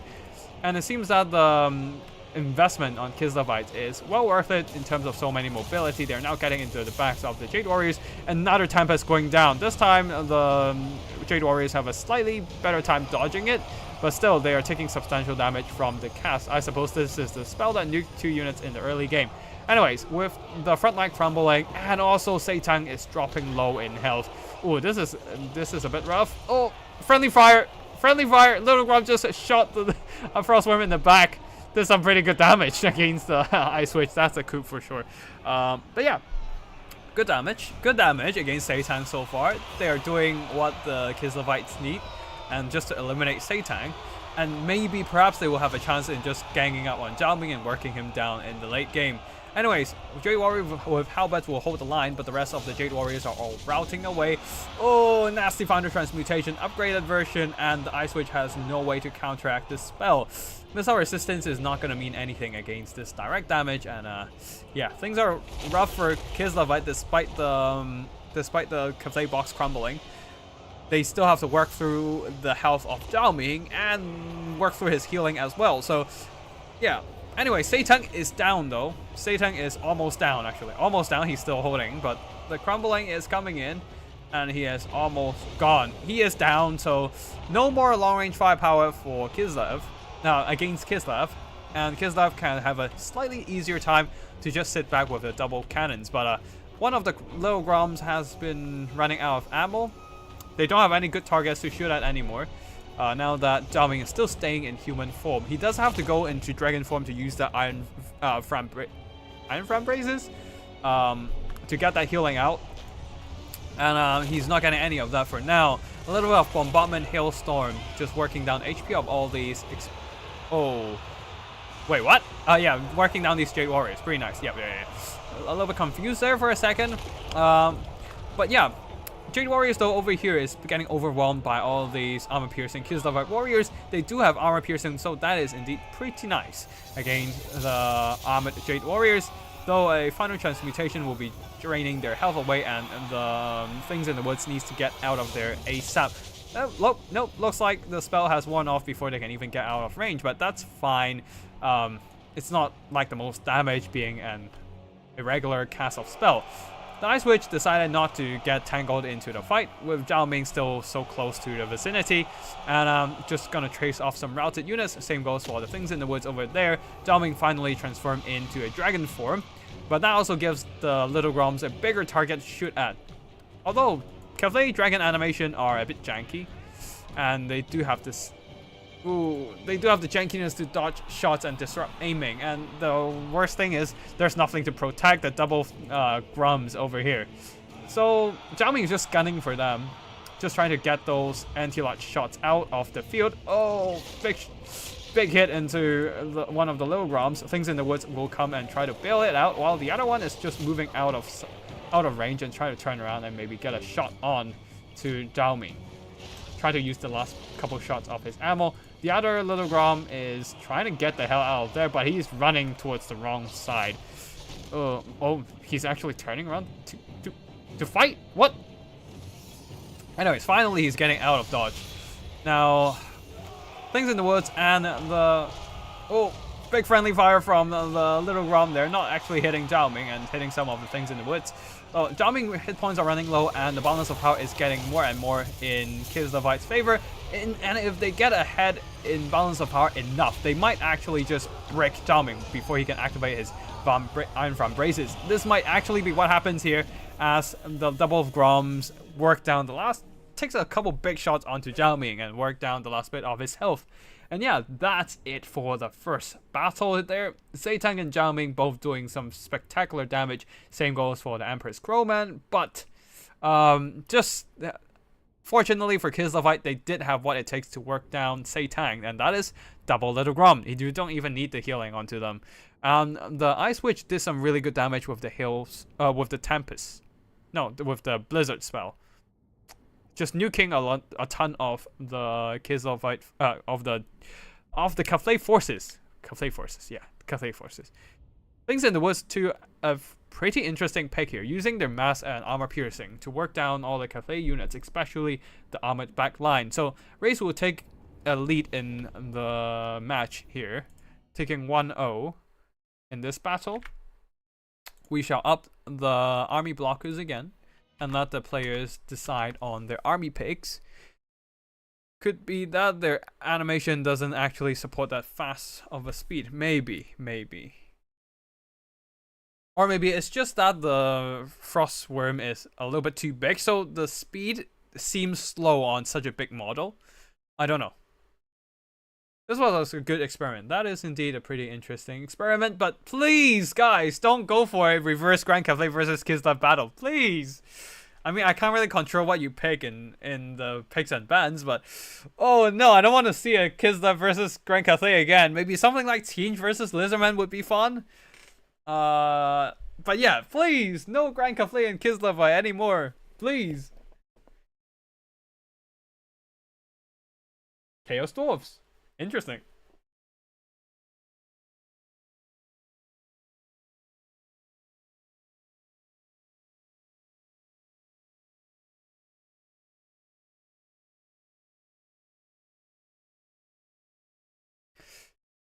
Oh, Chaos Dwarfs versus Lizardman. Interesting.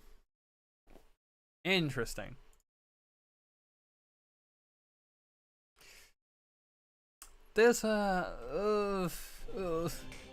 this is not gonna be...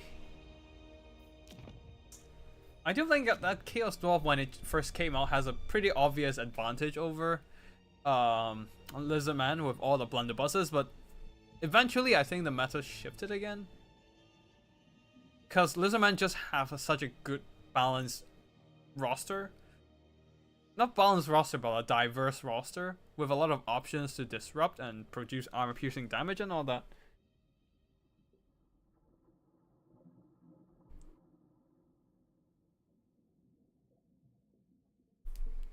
But yeah, we shall see what happens here. As Bevra seems to be ready, Race is still figuring out his Chaos Dwarf army. It's probably gonna be another Skink and Croxagore rush, isn't it? And that might just be a bunch of blunderbusses trying to shoot up the Croxagores.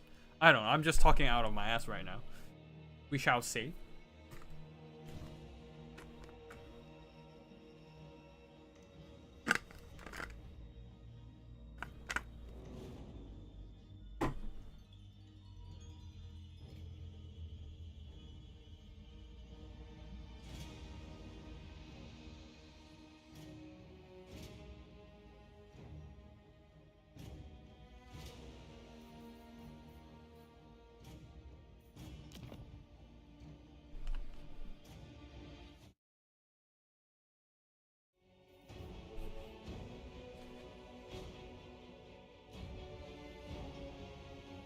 But yeah, I honestly feel like Cathay is just way too OP now. I guess the Crowman got a bit nerfs, but I don't think the nerfs are that impactful. Like, is this what Clan War is gonna look like? I surely hope that they at least ban regrowth from Miao Ying. Cause if they have regrowth on Satan, it's gonna be ridiculous. I'm gonna hate my life with that shit happening. At least ban regrowth on Miao Ying, and then we can talk about the rest. Is this gonna be what Clan War looks like though? But I don't know. I think the Lizardman buffs are too much. Yeah, I tried them once. It seems like the Crossgores are way too strong now. They have too much attack buffs on them. That's what I feel like, at least. Elemental Crumbling should have the same numbers as Demonic, but Crowmen don't seem to die that quick. The thing about Crowmen is they also have pretty decent leadership. Oh. So they don't die that soon. Yeah, balance. Well, multiplayer is no good. Like the Skinks and Crossy Rush was already good, but now it's ridiculous. It is. It does have the same numbers, but they don't seem to die that quick. Yeah.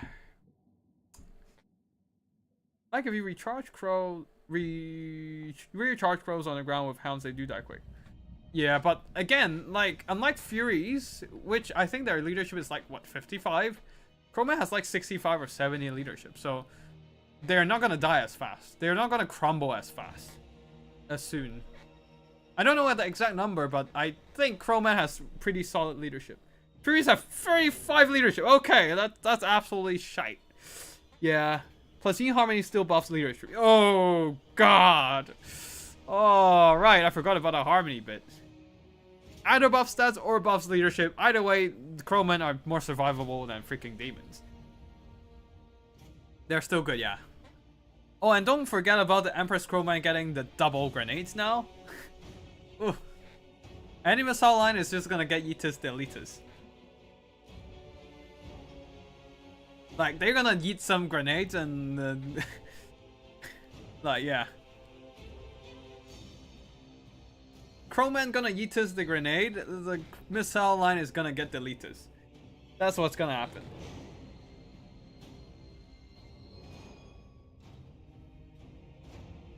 Most of the new stuff has pretty bad power creep. Welcome to Total War. Welcome to CA. Every single new unit has power creep issues severely. Ever since, yeah. Ever since game 1.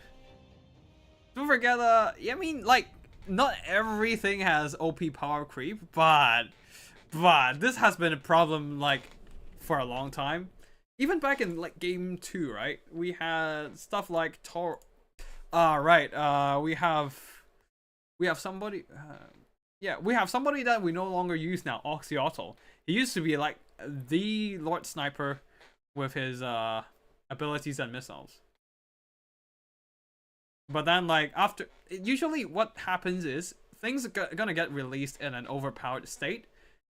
And which is one of the incentive to make people like try it out or use it or buy the freaking DLC. And then in the next patch they nerf it. Either nerf it to the ground or just plain old or just yeah, I mean like not yeah, usually they just try to nerf it and then but sometimes they just nerf it too hard and nerf it straight to the ground. For example, when Ogres first came out in game 3, Gorgers are OP as hell. They can fight infantry, which is fine, right? They are like anti-infantry and all that. But the problem is, they also fight cavalry just fine. They beat up cavalry. They beat up any cavalry just fine. And that's why they synergize really well with, Scrag. Yeah, Scrag. And that used to be the meta, where the Gorgeous just beats everything. But then, they got nerfed. And nobody ever uses them ever again because they're so shit that afterwards. Like, they got nerfed all the way to the ground and then they got nerfed again some more. So, this is what usually happens. First, new things come out.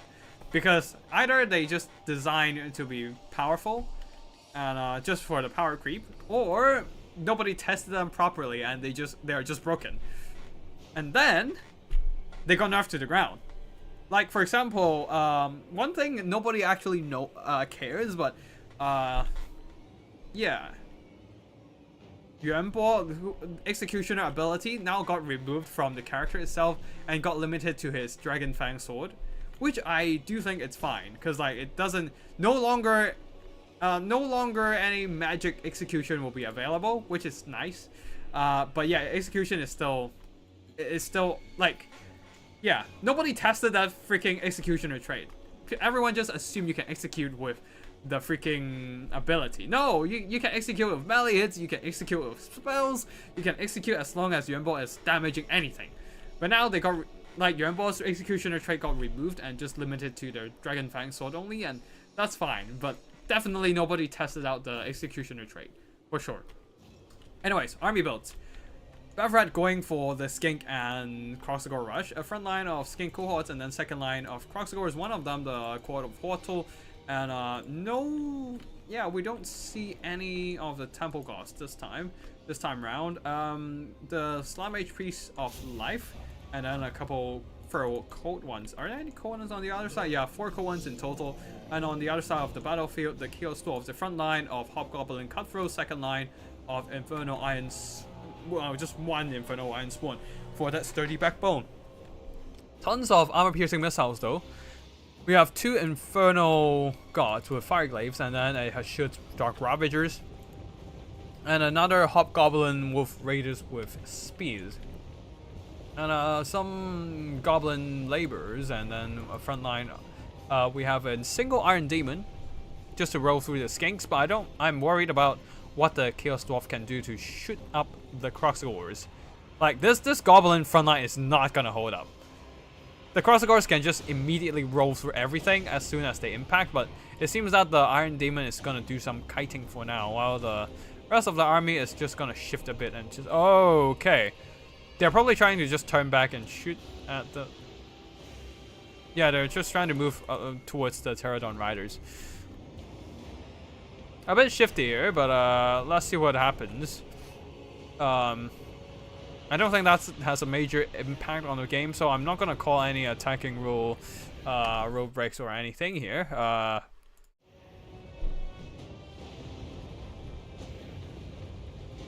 Yeah. So, anyways, the Kroxigor Skink combo rush is just gonna roll straight in. Especially the Kroxigors are getting that buff from the Spawnkin ability. Now everything is just slamming straight into the Goblins. Infernal Iron Swan is trying to hold the line, but I don't know how good they're gonna hold. The Goblin Labor is going after the Infernal Guards. I'm surprised that the Pterodon Riders don't even try to drop their rocks here. That would have been a much better use of their HP than trying to dive down and disrupt the Infernal Gods. But I assume he just really wants to send some flyers to just disrupt the Fireglaves. Ooh, a Dwellers below. That's something I haven't seen in a while, but it seems like everything just quickly moved out of the fray, and the Infernal Gods are pretty much untouched. Skinks though getting on top of the Infernal Iron Sworn, and some of the cool ones are also getting into the back line. If they can charge into the Infernal Gods and disrupt them, then this might be a very nice opportunity. Banishment going down onto some Hobgoblin Cutthroats, and everything is just jumping right into this one blob of troops. A little of spells here. Yeah, we have... the Metal Sorcerer Prophet dropping in a massive overcasted Final Transmutation, draining the health of everything in the blob.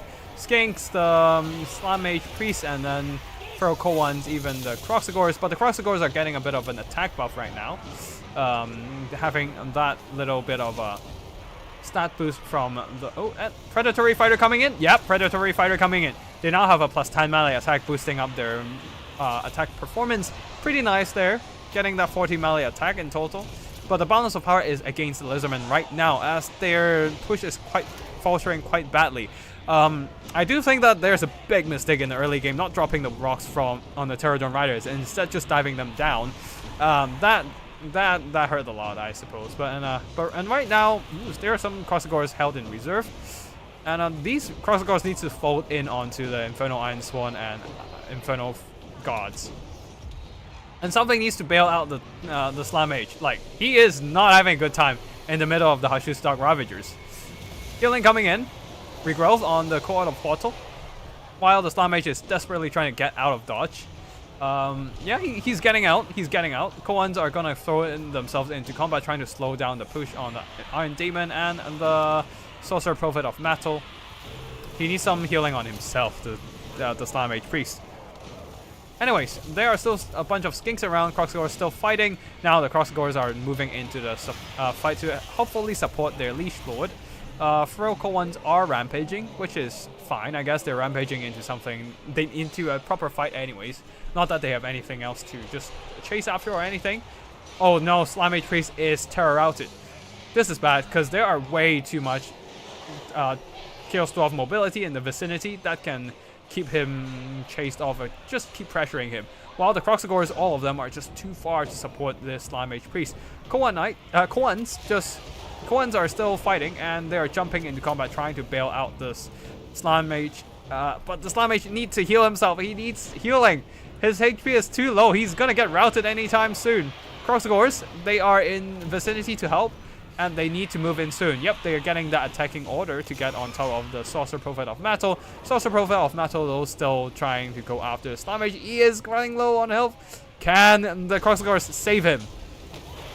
Seems that they have got into the fight just in time to push back the Iron Demon and the Sorcerer Prophet. Although Cold-Blooded just barely keeping Slam Mage Priest in the fight here. But the Hushu's Dark Ravagers are coming in, and there are not enough Lizardman bodies to block everything that the Chaos Dwarfs are throwing in. Ooh, a shoot of the old ones here, trying to keep the Slam Mage Priest in the fight with the leadership boost alongside Cold-Blooded, but he is running low in health. This is not looking great for the Lizardmen, as their HP is getting lower and lower, while the single entities and the Hushu's Dark Ravagers really ravaging the Lizardmen forces, especially the Slam Mage Priest. Slam Mage Priest goes down. Balance of power is it crept back for the Lizardman for like 1 second there, but then with the Slam Mage Priest going down, it's just immediately going back against the Lizardman.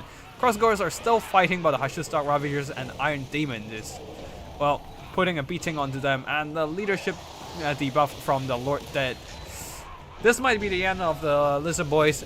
They had a valiant push, but the decision of throwing those Pterodon riders into combat instead of letting them sit on top of the Infernal Gods and drop rocks hurt them a lot. Hurt them a lot there.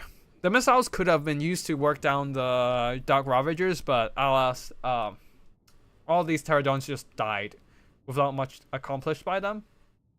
And the Slam Mage Priest got stuck in melee for too long for the Ravagers, the Iron Demon, and of course the Sorcerer Prophet of Metal to just kill him.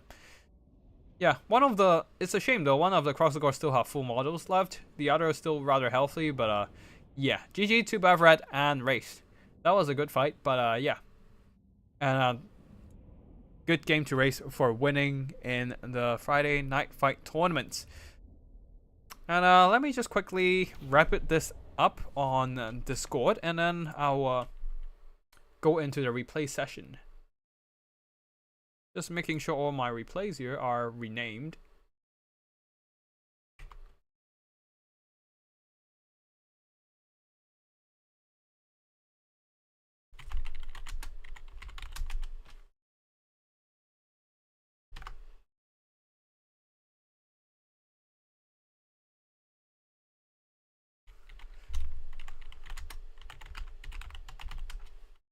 Okay, got some replays from Race. But we will watch them later. We also have some replays from other players like Croaky G versus Arkham. Interesting. Anyways, let's just drop some replays into the replay file where we can start watching it later. And let's check out if we have any more replays in the replay session of the Discord. Nope, that's it.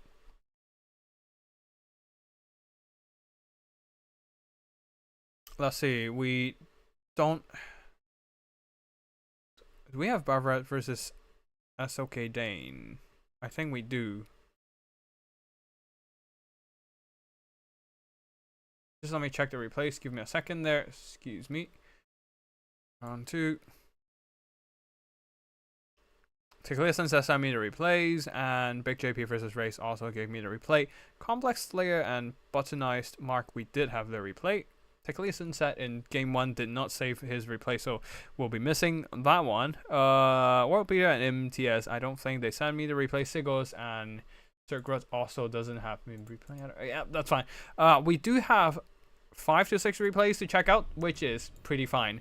And yeah, anyways, before we go into the replay session of tonight, just gonna congratulate Race for winning the tournament.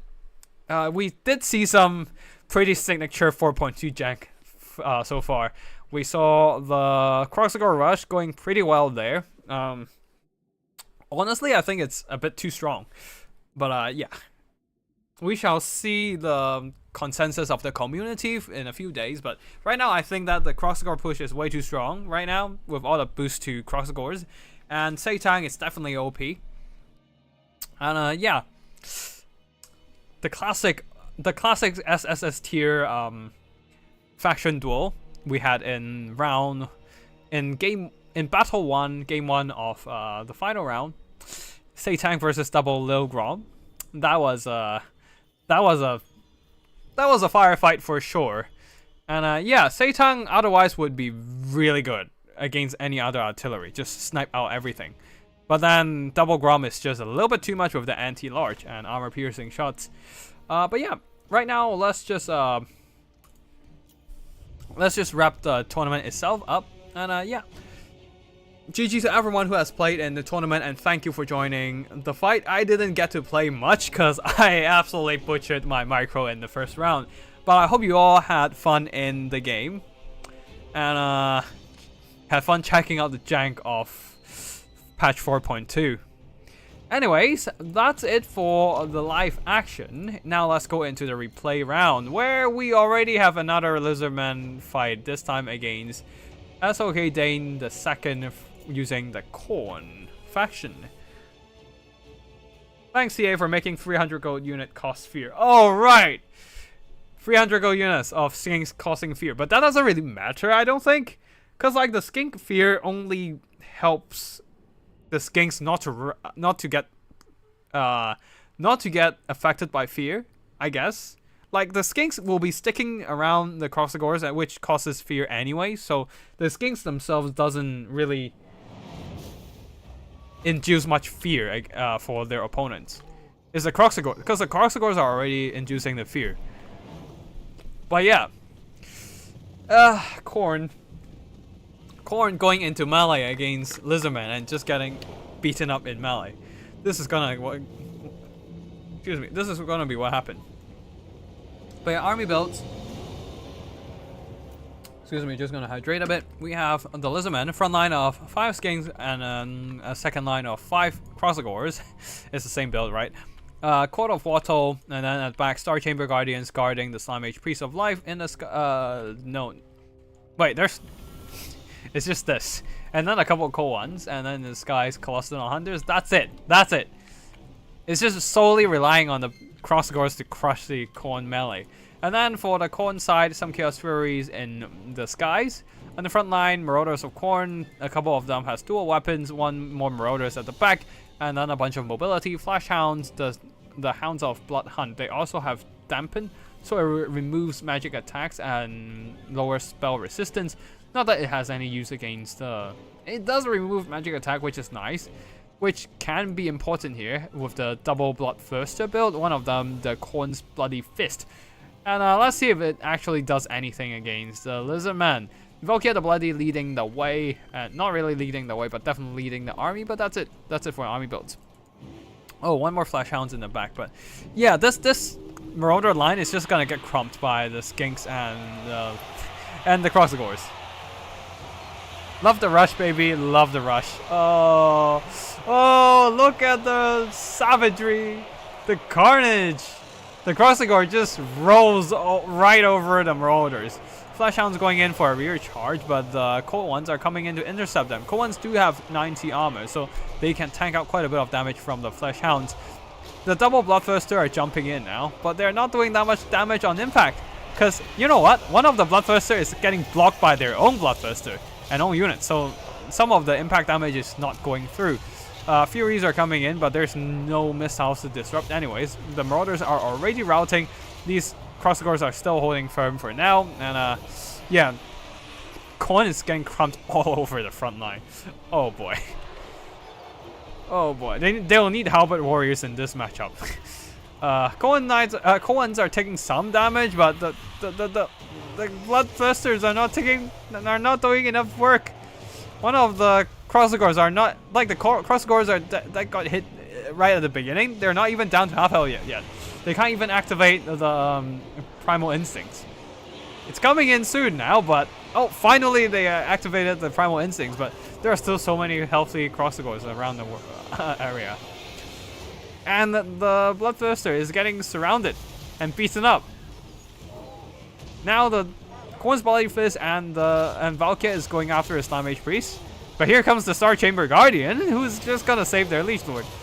Oh boy, this is not gonna go well for Khorne for sure. The Bloodthirster is not feeling too hot, surrounded by Colossal Hunters as well. Oh boy, all the anti-launch damage coming in is just gonna wreck him. But yeah, the Slime Mage Priest of Life is just holding for now, tanking just fine in the middle of a bunch of damage. Buying more, like Slime Mage is deceptively tanky.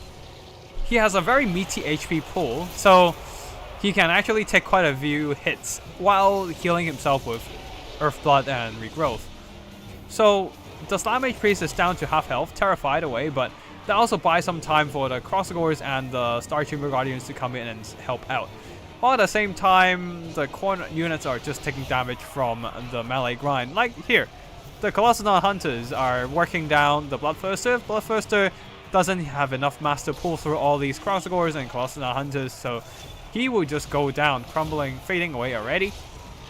Slime Mage Priest is getting worked down for sure, but what can the Khorne army do? They still have to work through the entire Star Chamber Guardians, and their single entities are kind of blocked right now. Can't really get to the Slime Mage Priest, but luckily for them, the Slime Mage Priest is a bit confused on where to run.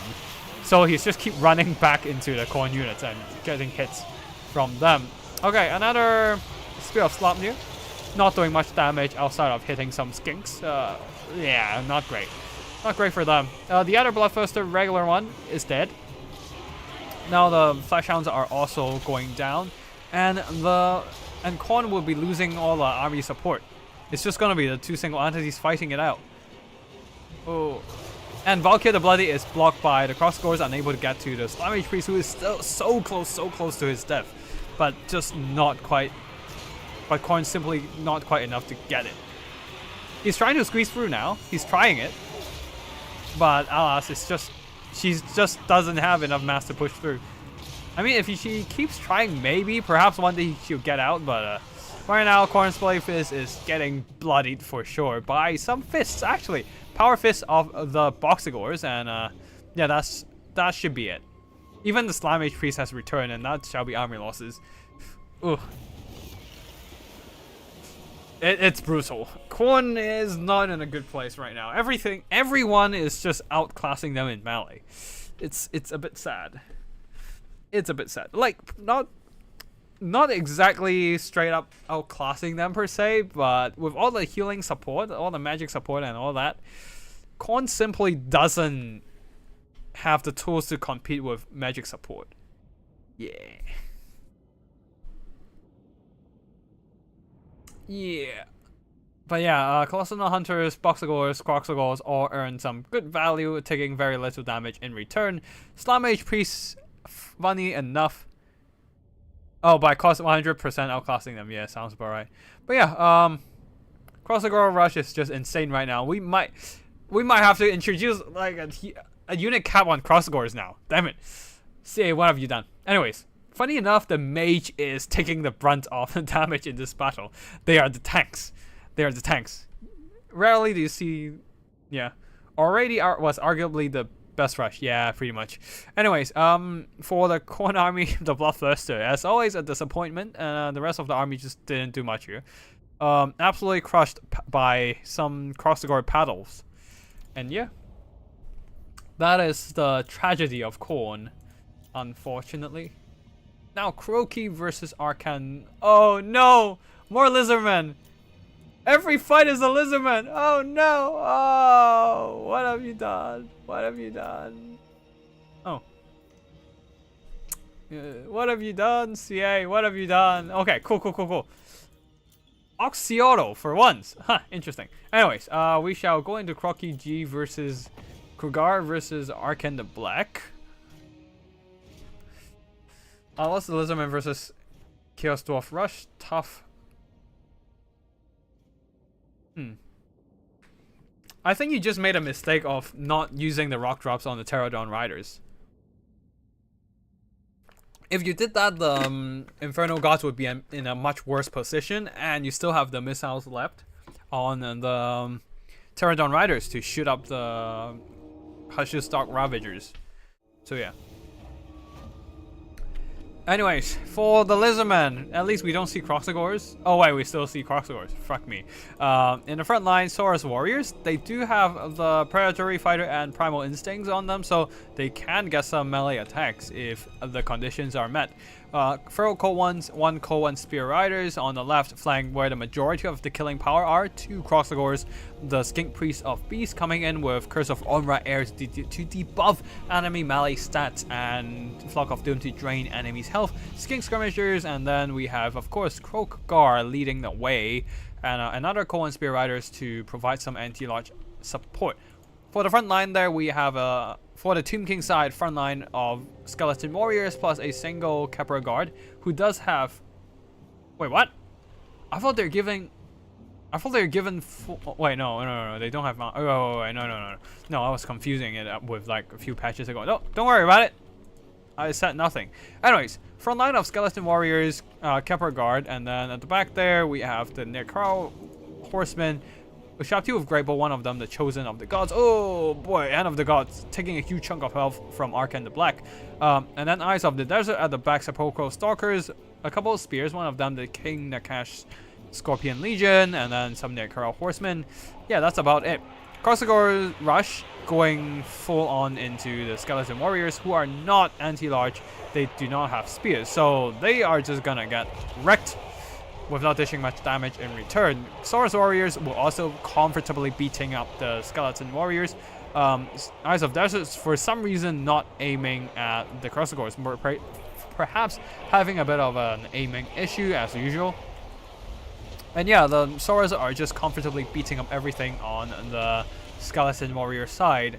Sepulchral Stalker still having issues aiming, finally unleashing some shots into the Crossagores, doing some nice damage, but it seems that they are running out of time.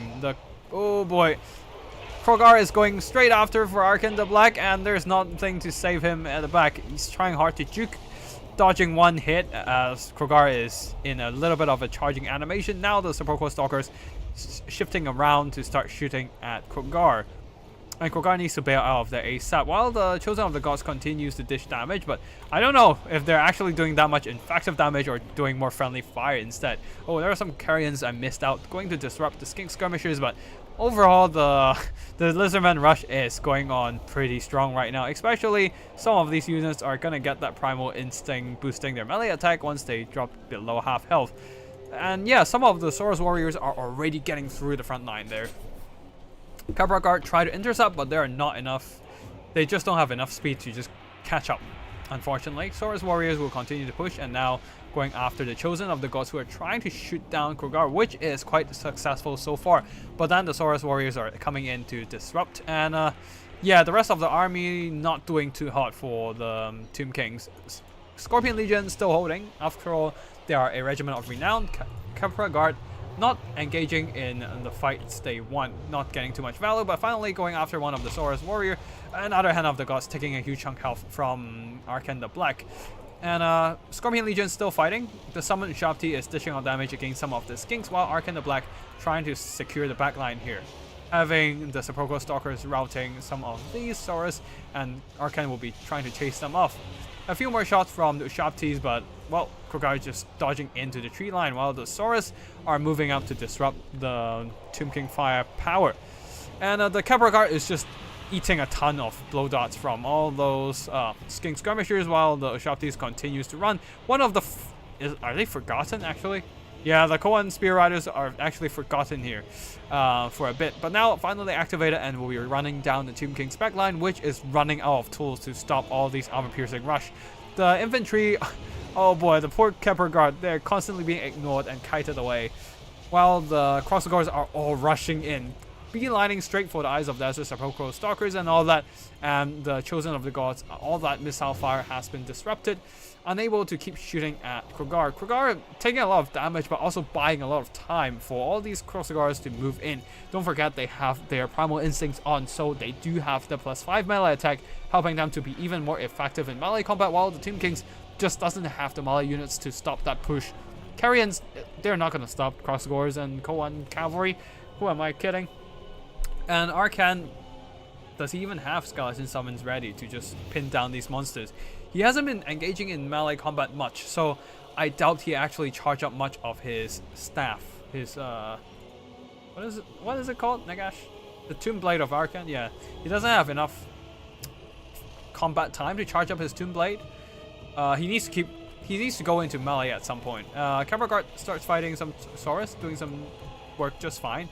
But really, he needs to charge up his Tomb Blade and drop some skeletons to screen out the Cross Guards. Because right now, the Sepulchral Stalkers, the Ushabtis with Great Bows are all compromised. And there's nothing to bail them out.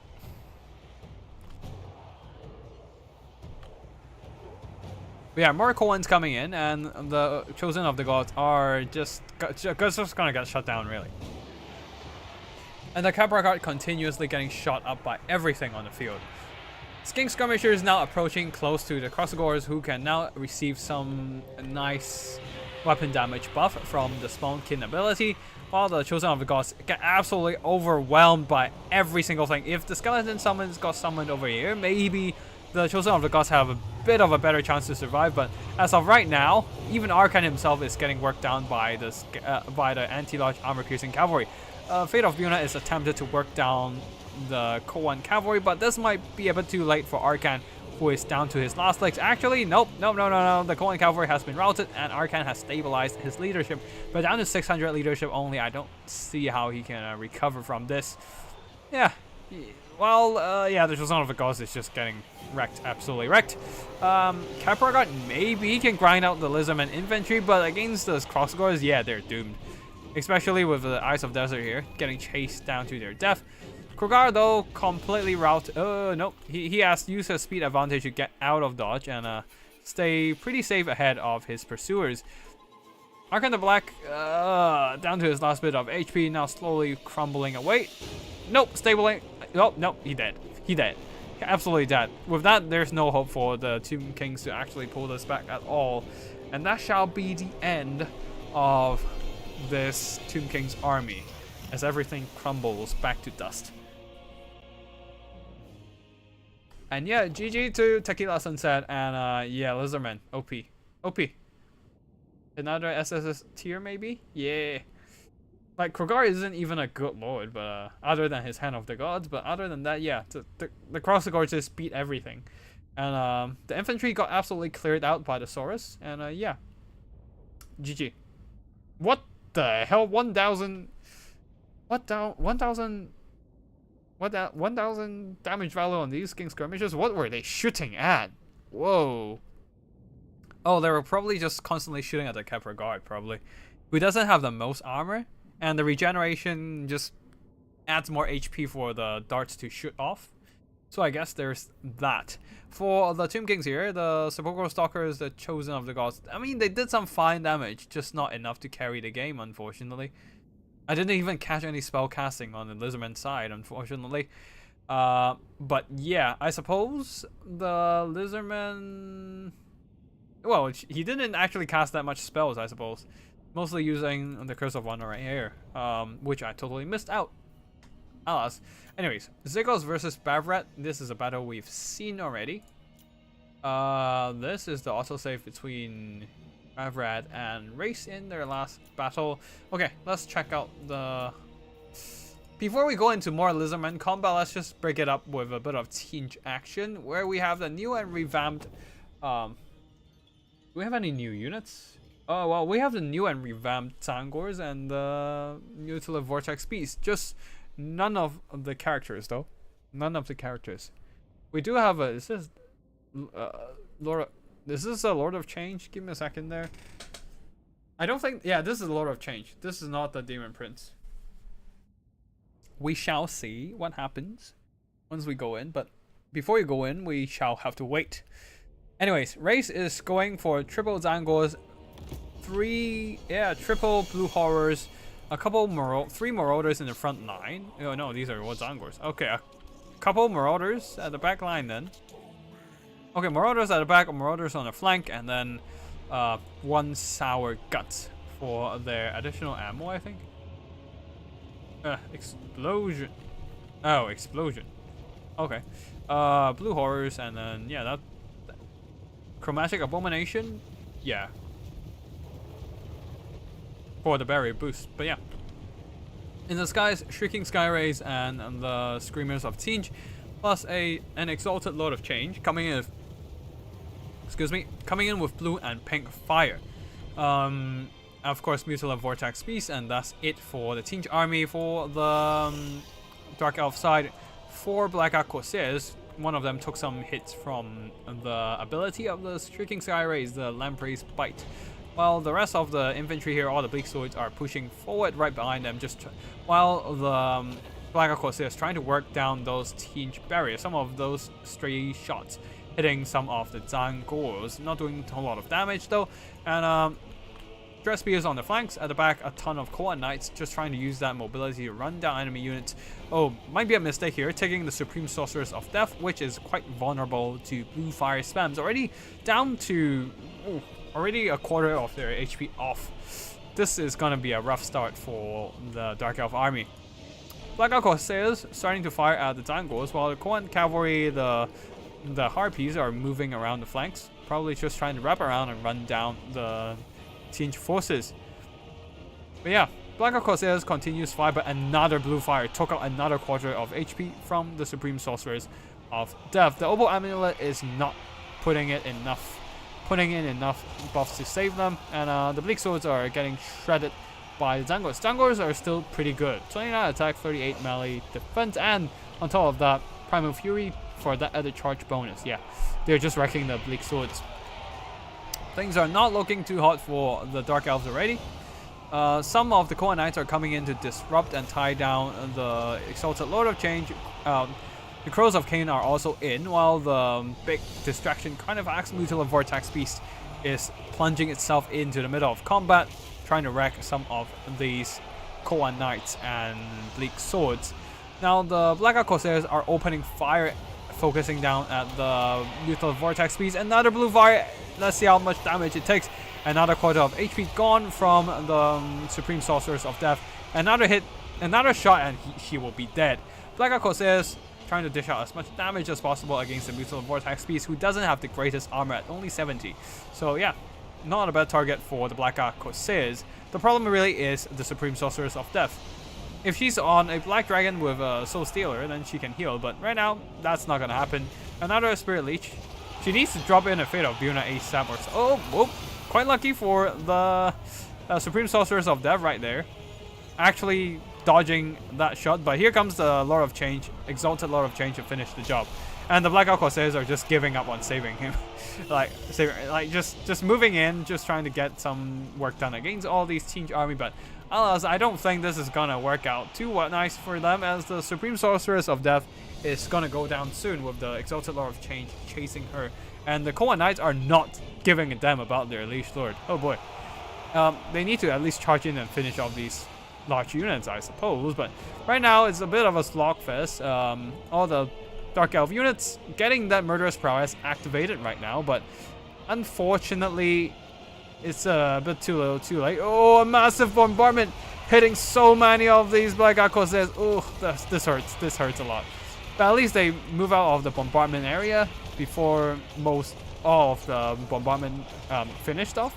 But yeah, things are not looking too great for the Dark Elves right now. They lost their Lord, they lost their magic support, and they can't really tie down and finish the Exalted Lord of Change. Like, the bird model is just constantly pushing through and trying to get back into the skies. Crows are coming back to fight.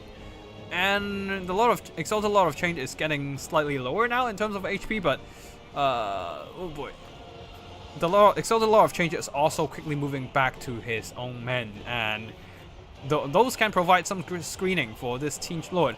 Big Swords and Dress Spears are not exactly pushing through. Now the Blackout Corsairs are switching targets back to the big and bulky Mutative Vortex Beast, a much easier target to shoot at. Not necessarily better, but because you still want to kill off that Exalted Lord of Change. But alas, with the units in front of them screening, the Blackout Corsairs simply can't chase all the way to hit up the Exalted Lord of Change.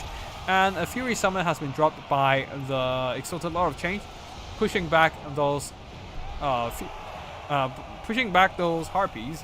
and it is pretty much just this unholy blob of Blackout Corsairs that can be easily shot up by everything on the field, really.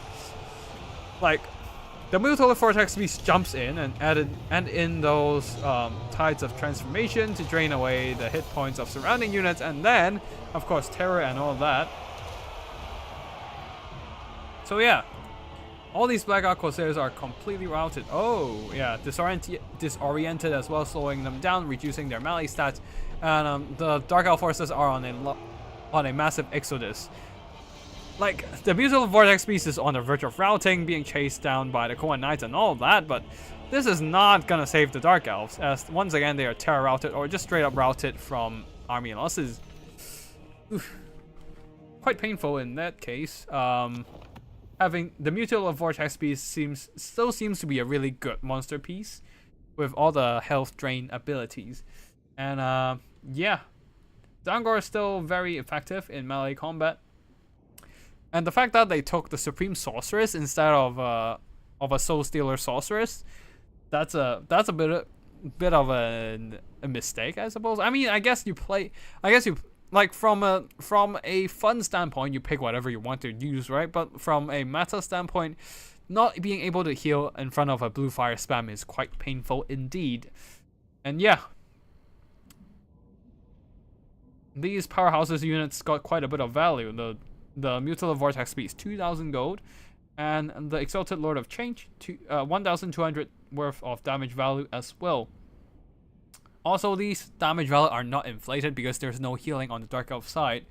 And yeah, Chromatic Abomination also having over 900 gold. Over 900 gold on the Shrieking Skyrays as well. Oof. That is some pretty good damage overall. A little bit too clumped up with the Blackout Corsairs, I do believe. Big JB can use a bit better micro in the skirmishing game, but not that I can play my own skirmishing well. Either ways, I'm just saying it as a spectator who has no vested interest in this particular game. But yeah. So yeah, Cohen Knights always underperforming as per usual, and Bleak Sword is just not able to outperform the Zangors. Okay, final two battles. Both. Alright, cool. Race and Tequila. Yep, these are the same games actually. Final battle: Zhao Ming versus Oxiato. This is a spicy one gonna be. Can Lizardman pull it off? I mean, spoiler alert, they can't. I mean, it's a spoiler for sure, but we've already seen the finals of this tournament, so we know the outcome of battles anyways. Not that there's too much stuff to spoil. But yeah. It is quite rough.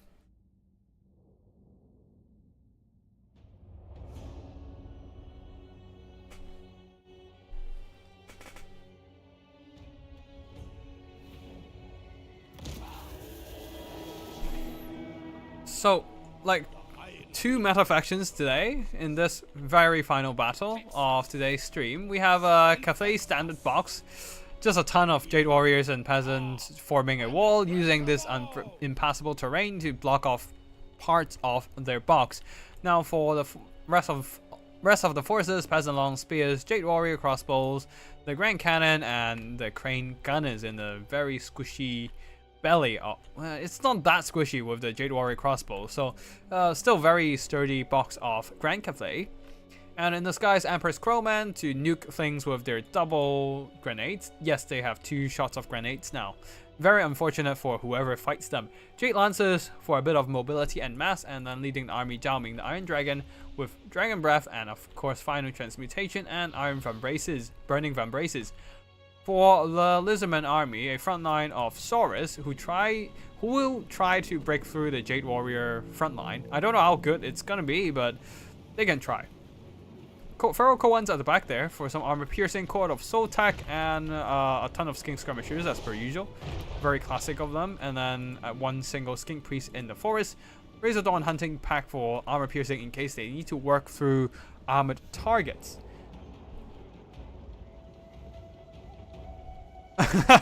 Take lessons out. Oh, is it that bad? Is it that bad you can't even watch this? Anyways. Ripper Ductile Riders and Colossodon Hunters on the flank in the forest, and that's about it. Anyways, oh boy, Jade Warriors are gonna open fire at the Skink Skirmishers, doing some really good damage, and the Saurus got absolutely shredded by the Crane Gunners. Crane Gunners are an anti-infantry missile. Like, it doesn't specify what what it counters. Oh wait, is there the the Grace of Kuei-Ying, the Grace of Kuei-Ying. They're gonna shower everything with armor-piercing missiles and a lot of damage. Oh no, they even lowered enemies' missile block chance with their Mark of Kuei-Ying. Lower armor, lower missile block chance, no missile resistance. Oh, the Saurus Warriors are not enjoying this at all. Oh, this hurts a lot. They are half dead before they can even start fighting the Jade Warriors. And now they're just trying to roll in, but things are not looking great. Jiaoming just sallied forth and tying down the Skink Skirmishers, preventing them from shooting anymore. Empress Crowman, they're gonna drop their nades. We just keep them at the periphery of the battlefield and wait for the grenade drop, eventual grenade drop coming in. Not doing as... Oh, okay, never mind. I was supposed to say not doing as much damage as I dropped, but I guess they just haven't dropped every grenade they have, so yeah. Nuked half the unit of the Saurus Warrior. And then over here, the Ripper Projectiles are trying hard to break through the Jade Warriors, but it's not quite working yet, and they are exposing themselves to a ton of missile fire. Oh, this hurts a lot.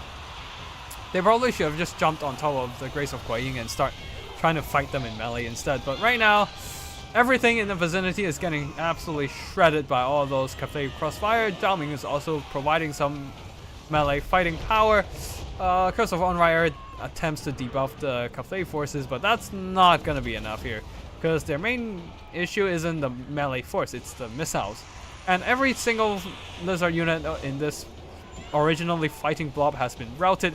The Ripper Projectile Riders are a bit late to the party here.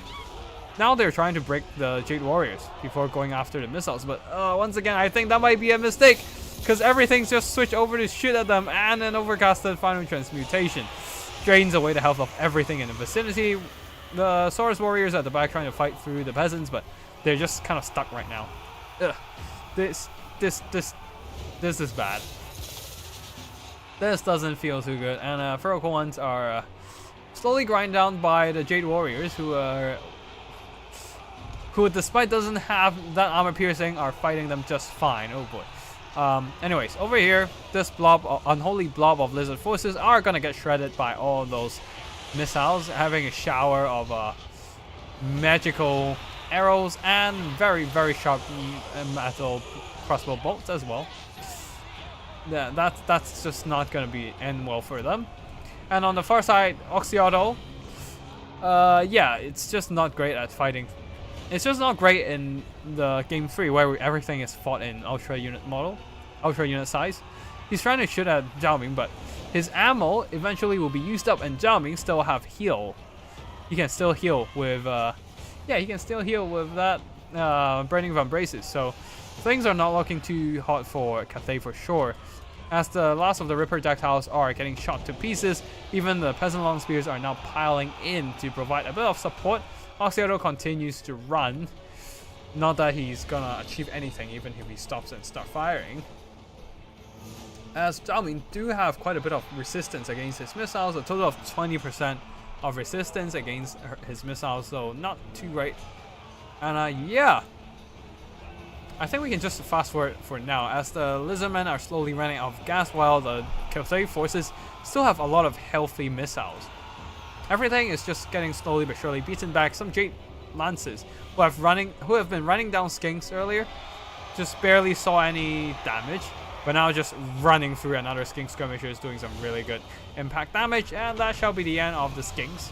A Flock of Doom here, draining the health of the Cathay forces away, but alas, that is just not enough to turn the tide around, as Balance of Fire is ebbing into Army Losses territory. And that shall be the end of the Lizardman push. No crossovers, and that might be the price to pay for Tequila Sunset's attempt to deviate away from the meta. For the army performances, it's pretty much just the missiles shredding everything on the Lizardman side, getting some pretty good damage overall, and of course Zhao Ming with the final transmutations, good stuff. And because everything on the Cathay side is still relatively healthy, oh no, they even forgotten. Oh, the Lizardmen forgotten about their Razordon hunting packs. Not that they're gonna do anything, but you might as well throw them into battle to do something useful at that point, right? But either ways, that hurts a lot. Yeah, they probably, they needed something else other than the Razordon hunting packs. And also, I do think that's a mistake to throw the Ripper projectiles into the rear of the Jade Warriors instead of just dropping them on the missiles to disrupt them. But anyways, that should be the end for today. This one final battle for today's stream. Oxyato did some damage. The Skink Priest did some okay damage with Flock of Dooms, I suppose. But other than that, yeah, not much the Lizardmen can do. Soras definitely could not break through the Jade Warriors line. All thanks to the Harmony, which still hasn't really been nerfed enough. It got some nerfs, but just not enough to make Cathay be normal again, be not OP. But yeah, right now, Harmony is just too strong, way too strong. Oof. But yeah, that should be it for today's stream, as we have our last very final battle of the day. I hope you all enjoy this patch 4.2 multiplayer action, this very first tournament after patch 4.2 has dropped. And yeah, enjoy the jank of 4.2 as well. That will be it for today's stream. I hope you all enjoy watching and playing, and thank you everyone for participating in the tournament. I guess we'll just wait for a bit before the community reach any consensus on the state of meta and whether we need any different changes to unit caps and all that. But for now, we'll just be playing the game as per usual. That's it for today's stream. I hope you all have a good time, and I wish you all a nice evening or afternoon or a good day, depending on where you are. And yeah, thanks for showing up to watch the stream as well. Thank you for watching, and I'll see you in the next one. Tactical Itch, signing out.